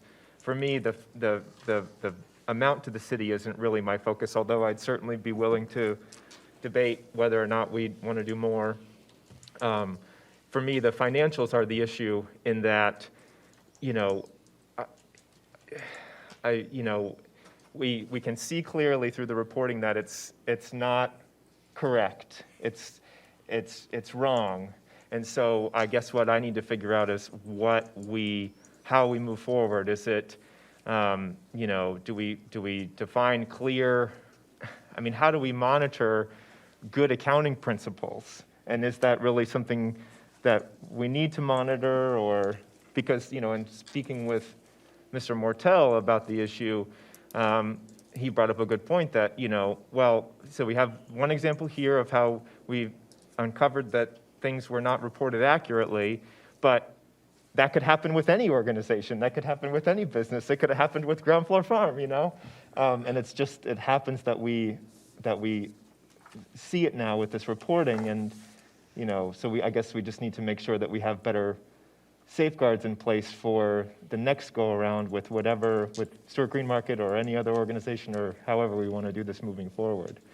Certainly, my main issue is the tax implications and what potential risk the taxpayers and us up here could face by now knowing that something is inaccurate that's being reported to the IRS. And what does that mean for us? Are we legally liable that we now know that it's incorrect and we allow it to continue? How do we address it? That's kind of where I'm at right now. Mayor? As far as this immediate. Commissioner Bruner? Thank you, Since I Commissioner. brought this to the attention of everyone, This is when the people in the audience need to know that this is $2,000 a year, not a month. And let me read to you what a 501c4 does. It's a social welfare organization, such as a civic organization or a neighborhood association. An organization is considered by the IRS to be operated exclusively for promotion of social welfare for the people of this community. You've been running this almost 20 years, and I have never heard one time where you're wanting to give to your community. There's no I have funds, not been doesn't running it show. 20 years. Sir, just please have Commissioner. Well, then 18 years. And the thing is, it's so disturbing because of what West Palm and Fort Pierce and the other people could do. We could do that. It needs to grow.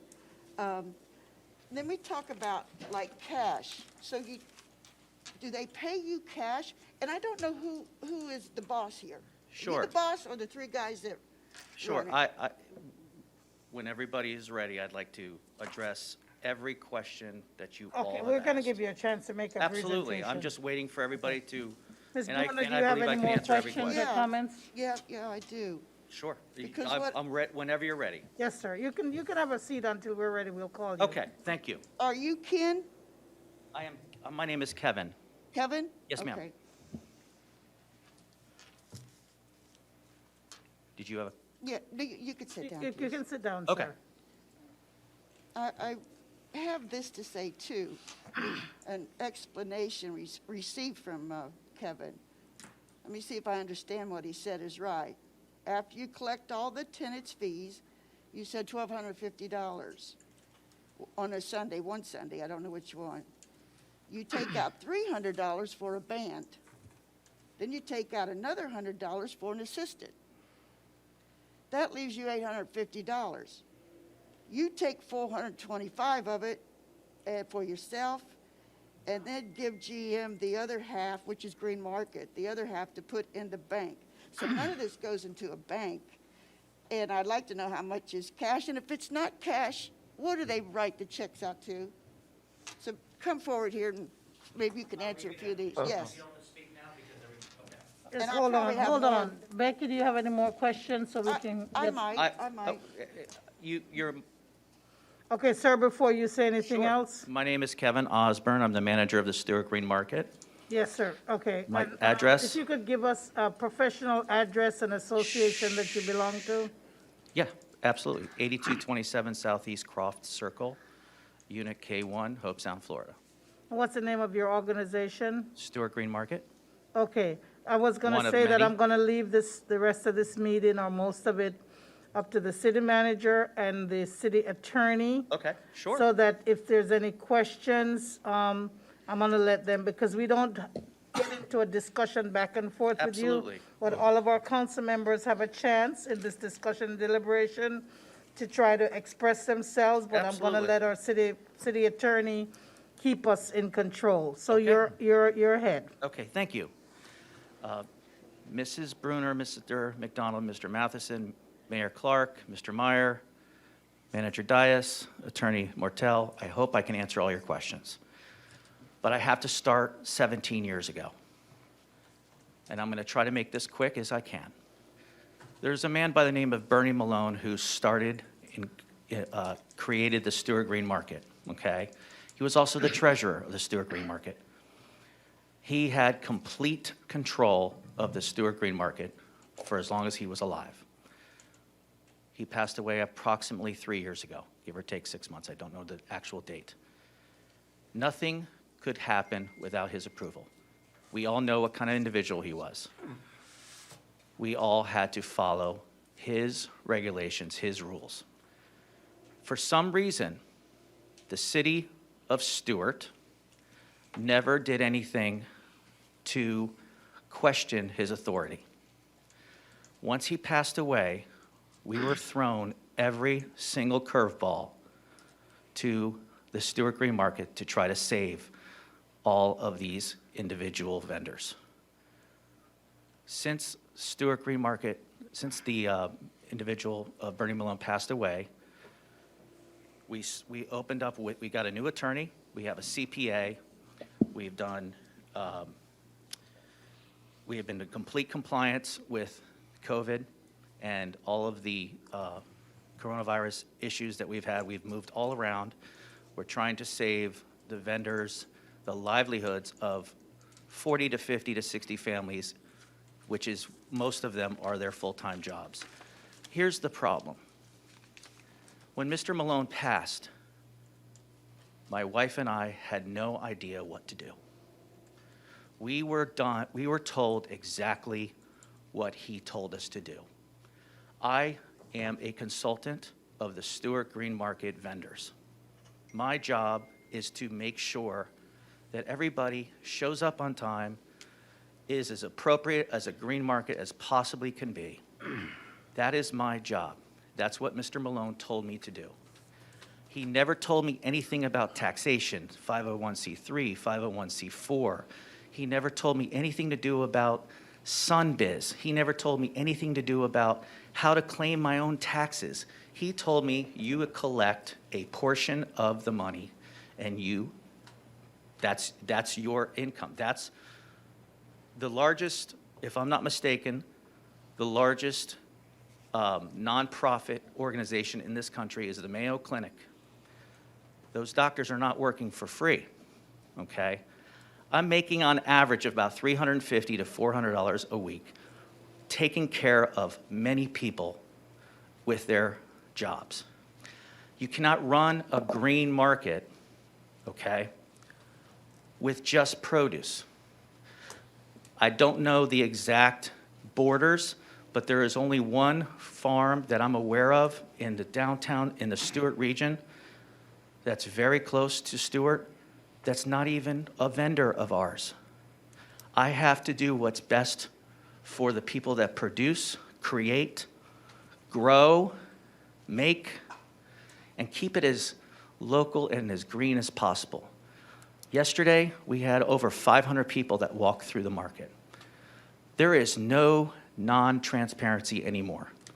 Mr. Malone, rest in peace, always told me, Kevin, as long as I'm alive, you don't talk to you guys.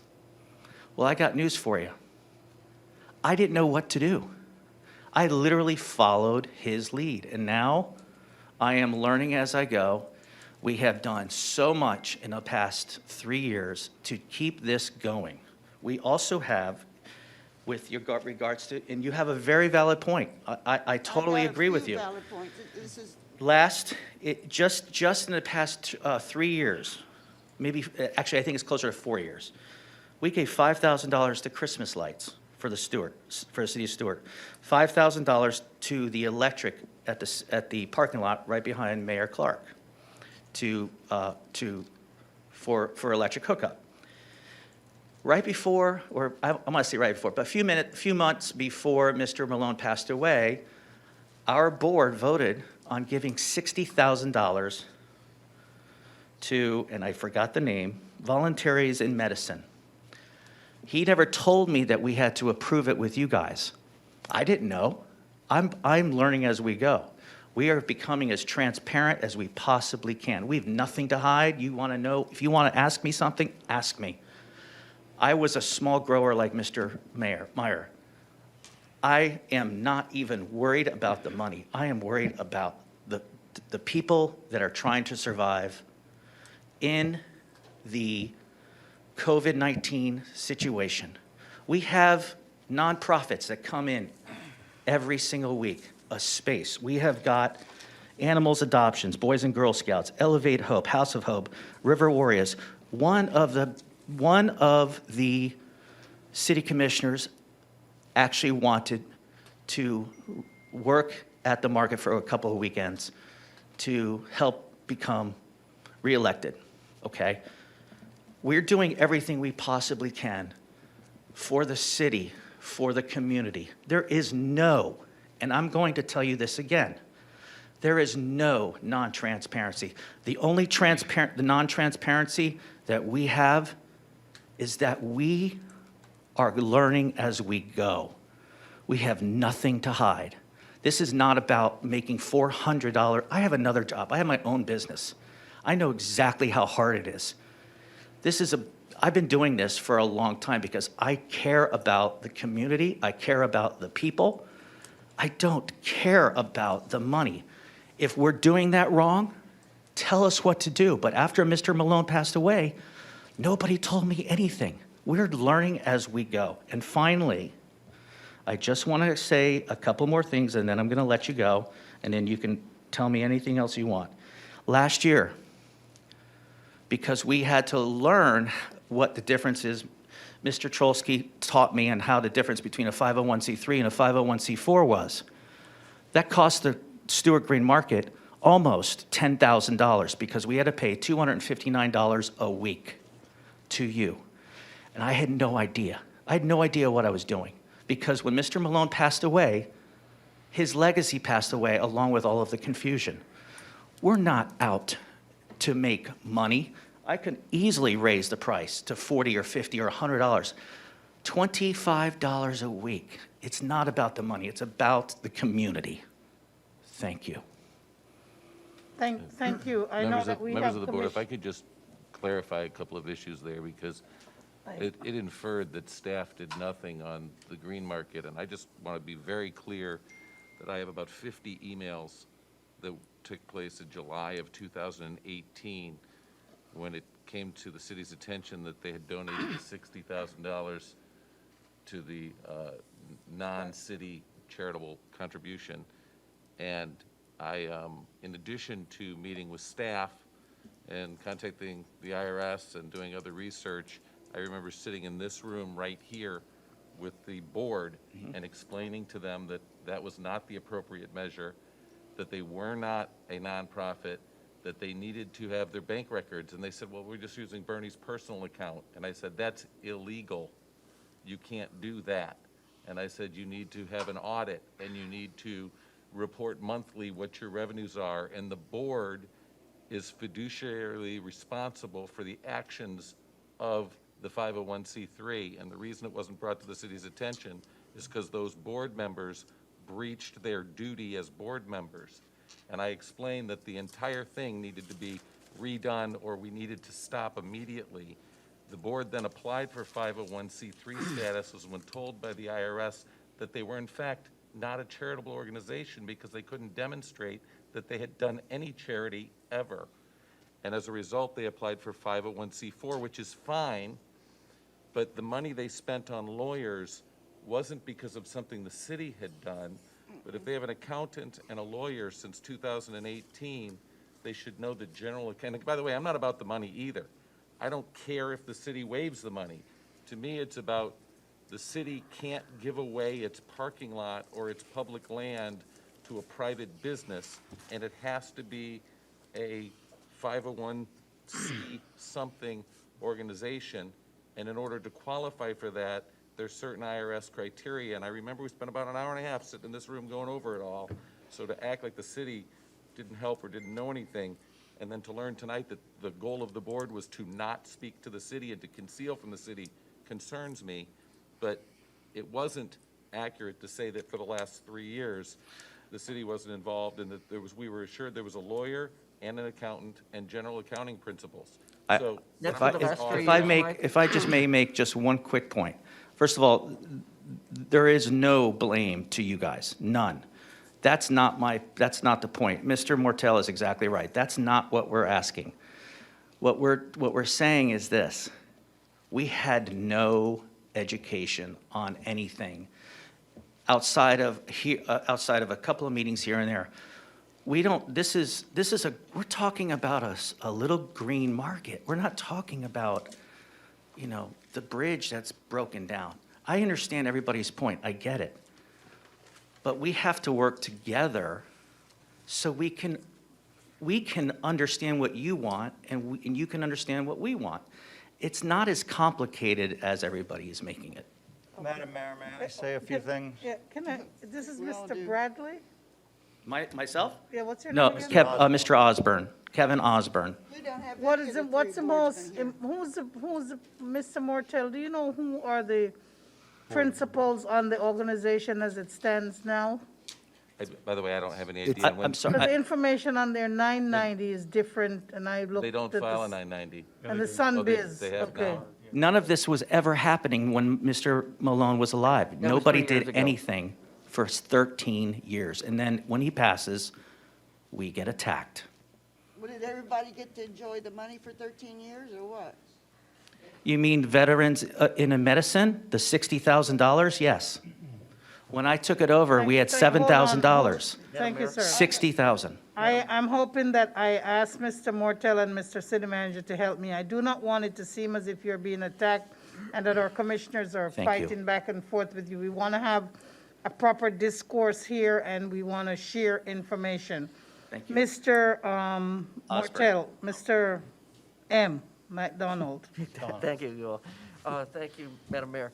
So, the way I'm hearing is, I think Mr. Mortel caught this, and I'm speaking to my other commissioners as well as you, but really to my other commissioners. What I'm hearing is, the goal was for the board not to keep us in the loop. The board was notified 3 years ago by Mr. Mortel of the actions they needed to take immediately, which obviously many of those actions have not. Mr. Koralski, would you say, as far as that the green market and their board and has been cooperative was when you asked for documents and so forth? It's been challenging. Challenging? That's yes, no? I would have That to sums say it's it been up. challenging. So you've had We've had a challenging relationship. You've had difficulty getting documents? Yes. Okay, thank you. We've got even after 3 years, when we asked for the updated financials recently, after Mr. Mortel had the meeting, so I have to wonder, I'm wondering out loud, has the board kept meeting minutes? Has the board, have they had regular meetings? Have they kept minutes of the meetings? Have all these different things, which lead to the transparency argument? Quite frankly, I'm ready to move on because I don't want the city to be associated with an organization that can't follow the rules. I agree. Anyways, That's all my- well and good, but nobody followed the rules when Bernie Malone was alive. You all Bernie- Bernie's dead. That's been 3 completely years ago, and this disconnected license agreement him. was signed in We 2019. we gave almost $100,000 away in the past 4 years. I appreciate it. Thank you, sir. You're very welcome. Where did the money come from? What was that, Mr. Mortel? We had $100,000, it can only generate $10,000 $4,000 a year. for Christmas lights, 5,000 for Christmas lights, 5,000 for electric, 10,000 almost last year alone, just for the weekly rate, 60,000 for the veterans in medicine, 3,000 to 4,000 in underwriting that we gave to Rock and Riverwalk. By the way, I also took care of the traffic at Rock and Riverwalk when nobody was there. This is not what you're making it out to be. We are a little green market. You want more transparency? The best thing that you can do, in my opinion, is let us do our job. We'll do exactly what you want us to do. But if you want to ruin the lives of 60 individual people that are trying to make a life for themselves during COVID-19, be my guest. I want to say with Mr. Thank you. Kevin's attitude, I'd like to make a motion that we do not renew this This lease. is actually Hold not on, an it's action just item. deliberation. This is just a discussion Madam- of deliberation. May I say a few things I haven't spoken yet? Neither have I, Mr. Matheson, Thank but you. I'm going to give you a chance before me. I appreciate that. We do need to remember that Mr. Osborne has paid through the year per our agreement. Yes. Item G in our agreement also states that we're to annually review of the terms and condition of the agreement, and in my mind, that would mean finances. In all transparency, when I did run my reelection campaign, I did have a booth for 2 weekends at the Green Market, and that's where my first face-to-face meeting with Mr. Osborne was. In all transparency, he offered to waive the fees. I stated no, and I demanded that I would pay the fees as everyone else would. I'm not a nonprofit when I was running my campaign, and I expect any other elected official would do the same. In further transparency, I'm on the board of the Indian River Keepers. They are a nonprofit. I do expect and I do see their financials. They do hold regular meetings. And I believe they have had a booth at the Green Market and had their fees waived. When I ran to be a Stuart City Commission, I spent nearly 2 years coming to every meeting, doing my research. Because I don't like to walk into a job that I don't know what to do. And I expect I'd get voted out of office if after 3 years of being on the job, I've done a poor one. I'm not saying Mr. Osborne has done a poor job of running the Green Market, but I think all of us sitting up here, none of whom are accountants, see a poor job in the transparency of the financials. And frankly, learning on the job does not work for the city of Stuart. We don't allow that of developers. Steve Nicolosi wouldn't allow that if a building was going to put someone at risk. And I'd lean on our city attorney to not allow that if the city is liable for incorrect finances of someone that we're partnering with. So what brings us here today is, in my mind, I thank Commissioner Bruner for bringing it up, but the annual review, I voted for this. All of us did except for Commissioner McDonald in 2019. But we should review it just as we should review every other agreement the city has. And we should demand transparency. And frankly, we cannot accept learning on the job. Not when it's taxpayers' money, and that's what we're up here to do and oversee. Is that it, Commissioner, Vice Mayor? At this point, yes. Okay, I'll make a comment before Commissioner Meyer makes a comment. So, thank you, Commissioner Bruner, for bringing this forward, and thank you, sir, for coming to us. I was hoping that this Pat Bradley person would come to us. He's here. Okay, Mr. Bradley's here? Yes, ma'am, to your left. Oh, okay, fine, thank you. I recognize you, thank you. So the organization is in your name, and this organization has certain things that goes with it. I'm sure that you have a lawyer and you have an accountant, so I hope that they have told you what the rules are with regard to running, whether it's a Florida for-profit or non-profit organization. They all have rules, and they all have requirements to put in every year on annual reports, and we include in our agreement, I think Part 5 and leading up to Part 5, there's a A through H or so, all the things that need to be done. And the idea that whether it was 17 years ago or 3 years ago with Bernie, I mean, frankly, none of that matters to me. What it matters to me is that the city has an agreement with a reliable organization that's doing their part of the business, taking care of their part of the business, and doing what they say that they're going to do for us in the agreement. That's all we need. So if you have problems, Mr. Bradley, with the way that your organization is run, or you don't understand what you're supposed to do as a Green Market, Stuart Green Market, Inc., that's something between you and the Florida Sunbiz people and any other, And the IRS. and the IRS and any other organizations. Those are your things that you need to take care of. But in order to do business with us, we need to make sure that you're taking care of your part of the business. So that's it. That's the only thing. Coming to say that we're just a little organization or we only do little things, that's fine. The little things that we ask you to do, keep the place clean, do the garbage cans, coordinate with other people, get your vendors, all of those things are there, but they're part of the big subset of you keeping your business as the Stuart Green Market and the things that you do. So all we need to do is to, when you do your annual report to the state or when you do your report to the IRS or whatever it is, we just need to have copies of those. We just need to know what you're doing and have that, because we have a flat thing. We have this $2,000. That's a flat thing. We're not bothering you in any other aspect. We just need to have the copies based on what we say in our license agreement, what we want you to give us, and then what we want you to do each week as you coordinate with the other vendors. I think it's a very simple arrangement. We just need to make sure that you're doing your part of it. And if we up here are not happy that you're doing your part of it, either our staff is not coordinated with you all of these years, and I can't understand why over these years the rules aren't crystal clear to everybody how we're operating. And when we sign agreements, we sign them for a reason, and all the little paragraphs mean something. And somebody needs to keep track of those things. And I don't know, business is business. So, Mr. Meyer. Thank you, Madam Mayor.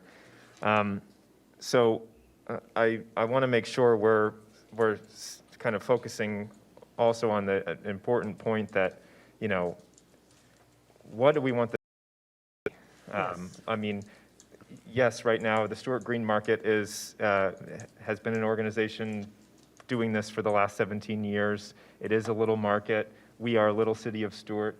But also, this is a partnership. This is a license agreement. This is something that we are also invested in that, I mean, you know, we're giving a decent rate. We want this to thrive and succeed to benefit the city. So I think I want to make sure we're focused on what are our visions for what this ought to be. I mean, I would like to see a thriving green market with more vendors, more variety, better marketing, and, you know, to me, it doesn't matter if Stuart Green Market, Inc. can fix their problems with reporting and get it together, if they're the ones that do it, or a private organization, or if we had the funds and the department to do it, it's not the critical thing to me. I just want to see a successful market that draws a lot of people downtown, that is, you know, that's something that we can really be proud of, that rivals Fort Pierce, that rivals West Palm Beach. So I think we should keep that in mind. Commissioner Meyer? Hold on. And- Go and finish, Mr. Meyer, and then I'll let Ms. Bruner and then Mr. Matheson. And I think, you know, we need to figure out how we want to tackle this, just to be kind of, you know, the wonk up here. We need to kind of figure out whether or not this reporting inconsistency and, you know, tax problem, does this to us constitute, you know, a material breach of contract? Do we need to get out of this contract? It's right here. That's something we have to figure out. Or do we just let it expire or renegotiate? Or do we put it out for RFP? Or do we talk about another organization? We have to start to think about what steps we want to take. And in that process, we need to remember, you know, Mr. Osborne brought up a very important point. I don't want, as a former vendor there, and I know there are some vendors here, I don't want them to get lost in the crossfire. If we decide to pull the plug, which I wouldn't necessarily be in favor of right now, I don't want those vendors that count on that to, you know, they're not the ones that didn't file properly with the IRS, knowingly or not. They're just trying to they're trying to make their money. I don't want them to get stuck while we figure out what we're going to do. So let's keep them in mind. Thank you. Commissioner Bruner? I don't know how those tenants could be stuck. I mean, if he's got 60 days or whatever, I'm sure there'd be an opportunity for us to talk to the people. It would continue to grow because I believe what you think, that it will grow and be something great. It's a stalemate. There's nothing going on. It's just there happening. And I'm very uncomfortable with this. We don't even know if there's insurance. There's just so much that. And another thing, you know, we went through this with Pelican Cafe. Lord, I think there's just too much here, that this is not right. This is it's bad in every way, and I won't be a part of it, but I will be a part of a green market going further with someone else's hands. I mean, and that wants to lead and be what we are in Stuart, Florida, how beautiful and great we are. Madam Mayor, can I ask the Thank you. Commissioner? Ms. Commissioner Matheson, please. Thank you for your time. Thank you, Mr. Matheson, please. Commissioner Meyer, Commissioner Bruner, fellow commissioners, to your point, I certainly do see a lot of potential with a green market, and I 100% agree that we do need to think about the current vendors that are there and their jobs. And as I already stressed before, he has paid for the year, and we do need to decide how we want to proceed moving forward. In my mind, we have to decide, one large thing is, where do we want the permanent location of the green market if we are going to move forward? And two, we need to come up with a consensus of how we would want to move forward if we do. Are we open to overlooking this and having some major learning be done right on the job? Or would we like to start from scratch, say, with an RFP that goes out and Mr. Osborne could submit, any other agencies could, we could put out publicly and weigh those options as they come. Since I've been here and since I've been coming to meetings as a resident, I've heard about issues with the Stuart Green Market. So let's try and focus on how we're going to move forward. We've been allowing this only $2,000 a year. We did, but we did sign an agreement to We go don't- till I believe it's July 1st. Okay. And we can, thank- to say we can't break it, we're not breaking it, they're breaking it. I know, but we have to think about I the understand vendors. that. Madam Mayor? So Thank many you. days. Commissioner Meyer, and then City Manager, if you want to yield to City Manager, Commissioner Meyer? I didn't say anything. Okay, Just to throw out some options to you guys so that we can get to the end of yes, this. sir. There's a few ways we can go. You guys can instruct me to leave it as is and continue to try to work with Green Market to resolve whatever issues you feel are there. Another option is that you can wait till the July 1st and decide not to renew it, and during the time period between now and then, give me instructions on how to proceed, whether that's an RFP or including nonprofits and for-profits or only nonprofits or whatever that is. We would have till July 1st to Yeah. accomplish that. Or you could direct me to bring back an agenda item, as Mr. Mortel had pointed out, because this wasn't a noticed item for a motion, Yeah. an agenda item With a for a proposal. 60-day termination, which is allowed by the contract. If I could chime in on that too, as far as following up on the Vice Mayor's comments about the location of the green market, if you were to consider an RFP process, be mindful that we have to be very careful about the use of the park as it relates to the FERDAP grant and how we would use it. Because it's only one day a week, I think that we could partnership through the DEP and make sure that it's just a green market and the type of programming. We just need to make sure we put that in the RFP to make sure that it's clear that it's not a private lease of the park to an exclusive user. Madam Mayor? Commissioner McDonald? So it seems to me, after listening to everybody's comments, and I think that we're kind of heading in the direction, we're just coming from different places. But it seems to me there's really two questions that we need to answer. And the first question is where do we stand with the current vendor and how we want to proceed, either with an RFP, with another vendor, with the same vendor, and then once we get that resolved, then I think to both Commissioner Meyer and Commissioner Matheson's point, is what is the future of the green market? What is the direction? What is the vision for the green market? And absolutely, I think that the license agreement goes through July, I believe it says. So we need to make these decisions with enough time to wherever we go, so we don't, like as you said, put a hurt to the vendors. So I would suggest, and I will make a motion if I think that after I put this out there, maybe I'll make a motion. See what I'm gonna throw a balloon and see if it's made of lead or helium.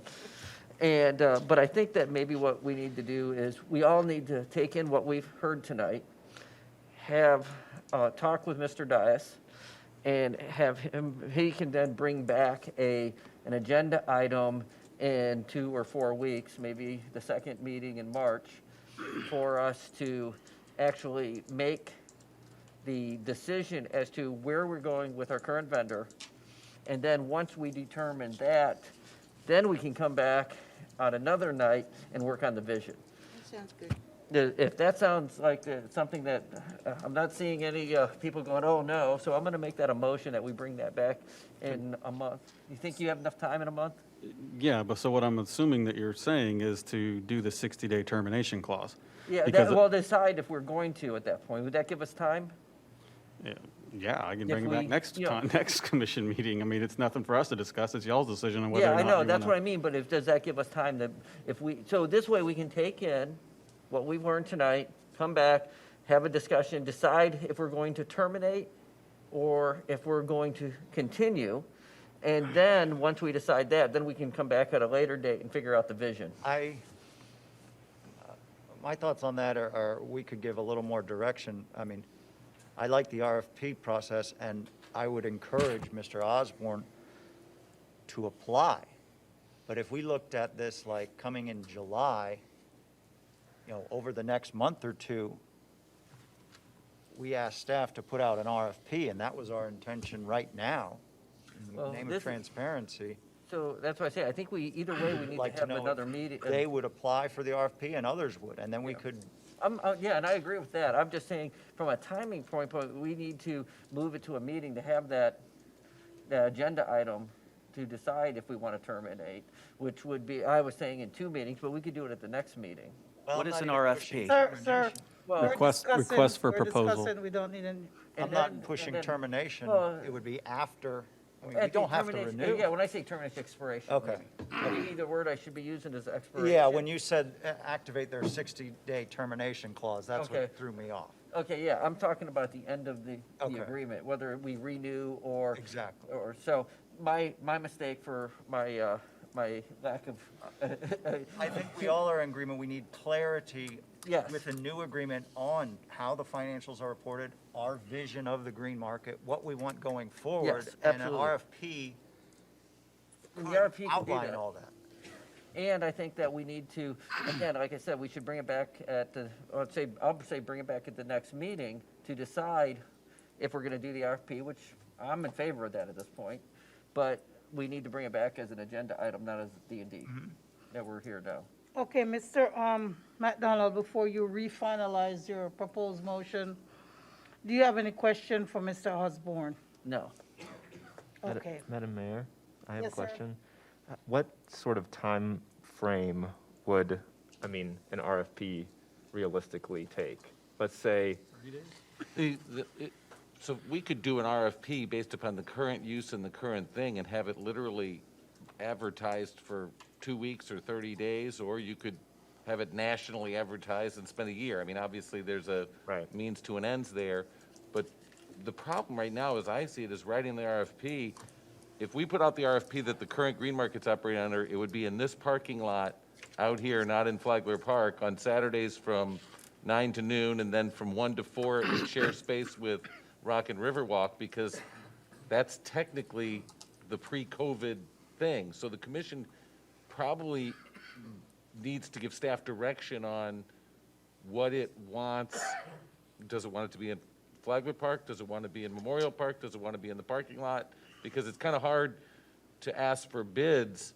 And like, for example, Flagler Park, you could probably do 100 vendors, whereas down, in the parking lot right out here, Kevin can probably tell you there's a maximum number. I don't know what it is, so but one it's step at a there. time. 75 is the maximum. We So- need that parking place. Right. I was down here for the last several days with family coming in and out, and it was just booming. This was just the greatest place on Saturday and Sunday. So many people, and more, there's going to be so many people all winter. Everyone's Madam wanting to get Mayor, out. I prefer that we stick with the park. I think it's the ideal location Yes.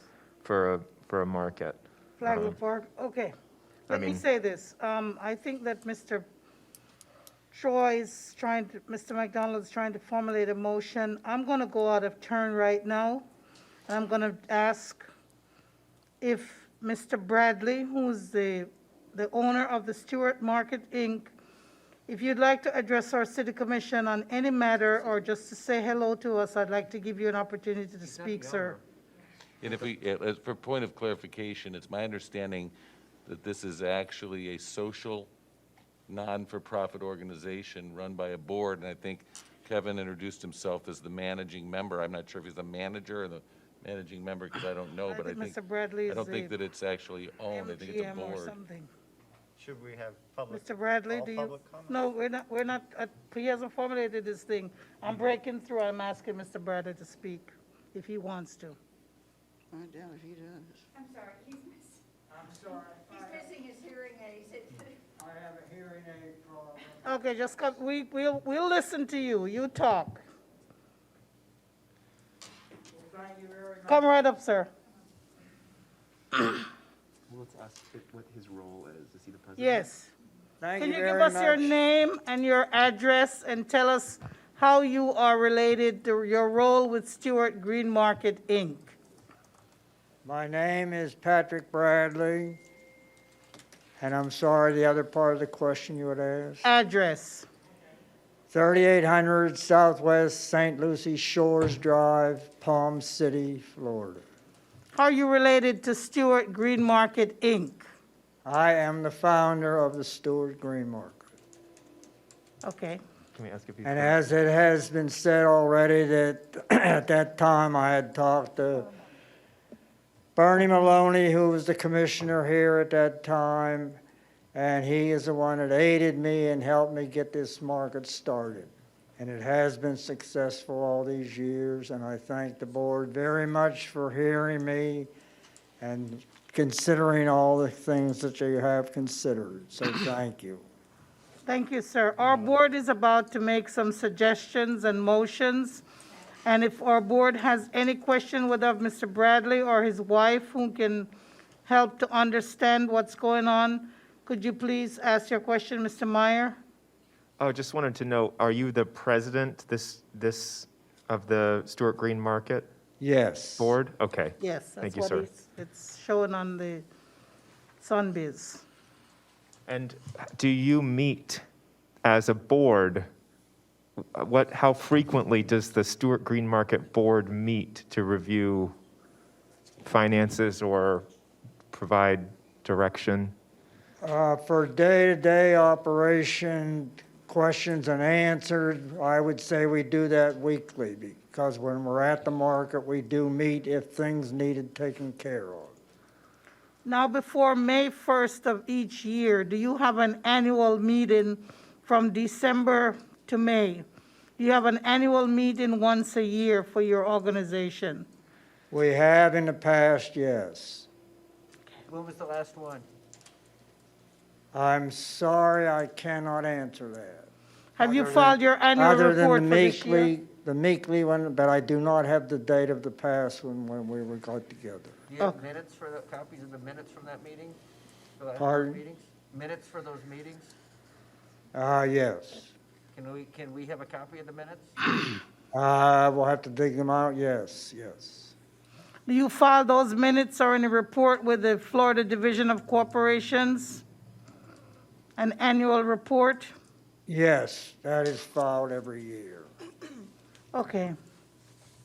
I have- I know that you don't have your hearing aid with you tonight, but did you hear Miss Becky Bruner and the questions that she had, the lady in the red over there?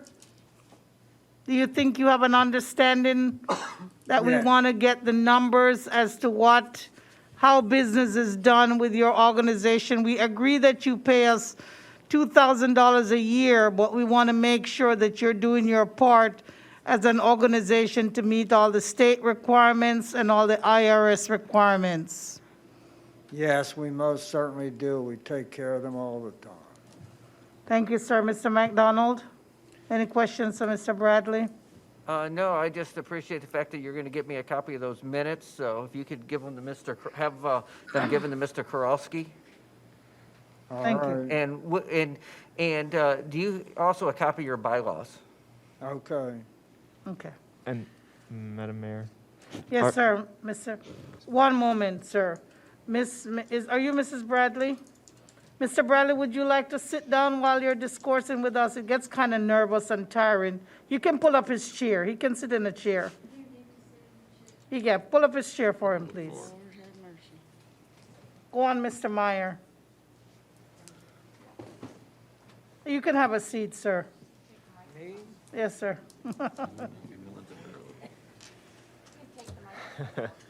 Yeah. Give him the microphone, ma'am. Okay, that's fine, you're good. Okay, Mr. Meyer.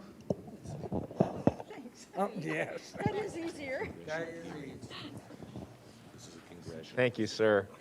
Okay, so the board reviews your finances regularly and also in the form of annual reporting and annual filing.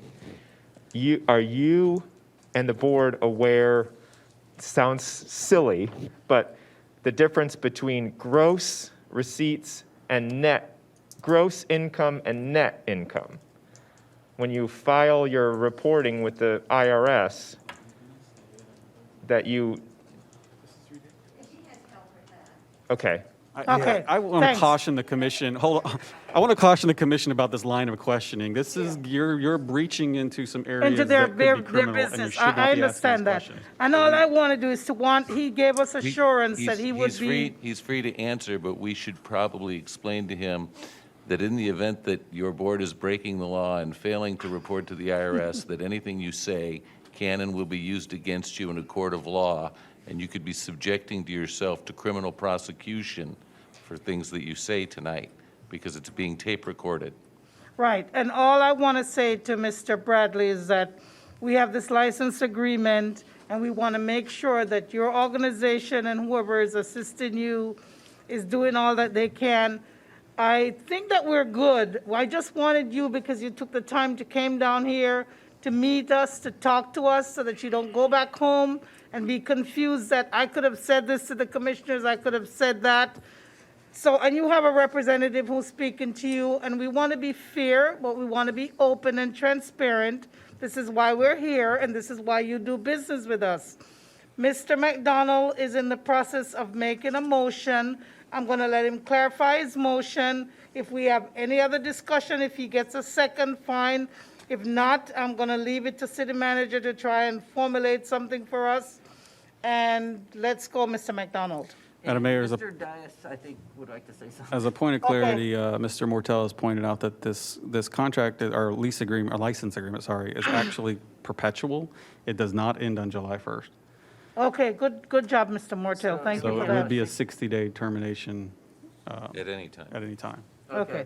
So I'm going to make a motion that we bring back a item before the city commission at, I'll say, the next meeting. That will be a two-part discussion. First, it will terminate, since it doesn't expire. To discuss and determine if we're going to terminate the license agreement, and when we would affect the effective date of the termination pursuant to the agreement. And B, if we choose to terminate it, that we have an RFP ready to go that we can approve. And these guys will be able to participate in Yeah, the RFP, or anybody, yeah. anybody at all can do that. They can absolutely Is participate. that a motion? Yes. that- I second it. Okay, there's a motion by Commissioner McDonald, seconded by Commissioner Bruno. Clerk, do you need any clarifications? I do. Yes. So if you're asking for the RFP to be attached to this agenda item, I would like it not to be the next meeting, but the following meeting. Okay. I need more then than a 2 week that'll for be- So that. you have two meetings from now. Yeah, I'll amend my motion to be 2 meetings from now to have, and we'll have 2 parts of the agenda item. If we choose not to terminate, then we don't need to do the RFP. If we do terminate, then we do need the RFP ready to go. All right. Okay. Second it. Before we hear public For comment the on record, that meeting would then be the March 22nd meeting? Yes. Is that right? Okay. Before we hear public comment on the motion, Madam Mayor, I think it would be beneficial for staff if they are to create an RFP, if we gave them sufficient direction on which location the green market would be occurring at in the future. Can we give direction that the green market would be I'm strictly at the cultural center, the Flagler Park. Flagler Park. I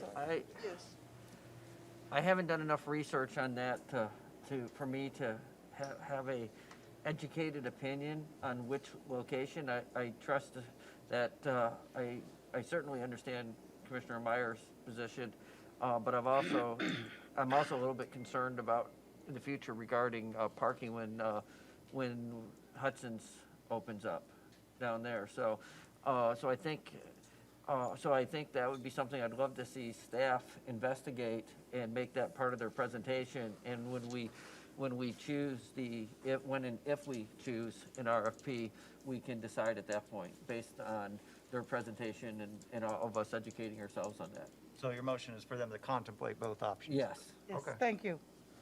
City Manager, are you clear? City Attorney, are you clear on our direction and the motion? I don't need to be, but I think as long as the city manager is, I'm good to go. Well, you know he's going to come ask you questions. Yeah, so I you better agree be with you, clear. and thank you for watching my back. Yeah. But I just want to make sure he is. Okay, so we have a motion and we have a second. Are there any members of the public, whether in this room tonight or on Zoom, who have questions with regard to our discussion and deliberation and our now motion on the Stuart Green Market issue? Helen Ms. McBride, Helen McBride. Flamingo Avenue in Stuart. I'm thankful for bringing this up. If you remember back when I mentioned, I was concerned. I'm concerned when our city attorney was saying about the IRS. Now, around Christmas time, I was down and I was looking at an outfit, and a tourist was buying an outfit, and she said, "What's your sales tax?" And the vendor, said, "Oh, there's no sales tax." So I'm not too sure, Mike, if, I don't want to see us, well, it would be, well, it's my money, but I don't want to see you all in court, and then we have to pay an attorney. But I think you're making a great move here. I don't want to see the market gone. I want to see it better run. Yes. Because, like, again, I was going to mention the open, and I didn't. I thought, the heck with it. Sunday on my little tour downtown, it was 3:25. The vendors were still at Flagler. And the sign now it was 9 to 1, and they changed it 9 to 2. So, if we do, whatever you do, get a better contract with a tougher, a little, we're getting Either big. tougher or expanded, Yeah, depending on what and the I needs am are. with Commissioner Bruner. It's wonderful to come downtown and be able to park and go to a restaurant because we have the parking. My opinion, I love Memorial Park because there's a lot of more parking at Memorial Park because it's the new City Hall. We'll have that big parking lot like at the Art Festival this Sunday. Good So idea. that's my 2 cents. Thank you. Thank you. Very good idea. Are there any members, Mr. Gallegos? Jim Gallegos, Manor Drive, Stuart. I have a couple of concerns. One, as I understand it now, we have a perpetual license. Are we going to keep it as a perpetual license, or are we going to have it as an annual license? That's something I think that the board should consider. And secondly, I'd like to know what the future of the green market's going to be. I've given it a lot of thought, and I'm not really happy with the way the green market's currently run, partially because, as I've expressed to some of the commissioners, we have right now one farm, only one, that I know of at the green market. And if the green market is really supposed to be green, I think there should be other vegetable or food-related items there that we certainly just don't have at this particular point in time. And I think there's a great deal of room for the green market to grow. And 42 vendors, I think is what we're currently having, at least at my last count. And we don't know if those vendors are going to continue to be there or not. I think there's a great room for growth with the green market. As I explained to somebody, my wife, who loves green markets, doesn't even go there anymore. She drives all the way down to West Palm or to Palm Beach Gardens because they have so much Greener. more going on there than we do here in our little green market. Yeah. We could be better than we are. Thank you. Thank you, Mr. Gallegos. Thank you. Any other comments? Any other comments from anyone else? I know that we heard from the Stuart Green Market folks earlier on. I don't know if they still have any comments. City Clerk. Madam- Oh, Madam Mayor, can I just make a quick statement? yes, sir. I just want to make sure that, I understand that, Bernie Malone was talked a lot about tonight and the way he ran this organization in the past, and I know that he is no longer with us. But I don't want to attack any individual person, and I don't want to get anybody in trouble unnecessarily. However, I also don't want, I want some accountability here. And so, I want that in the record. But if we have been potentially defrauded over the last 17 years, I think we just, we can't just let that go. We need to learn a lesson here. I think maybe we are, but, we got to make sure that there's some accountability in this, because it's just not right, whether it was done purposefully or not.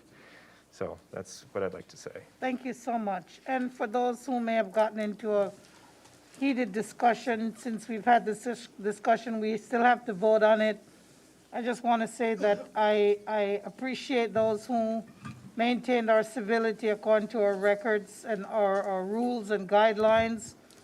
And thank you, Mr. Meyer, for bringing that up.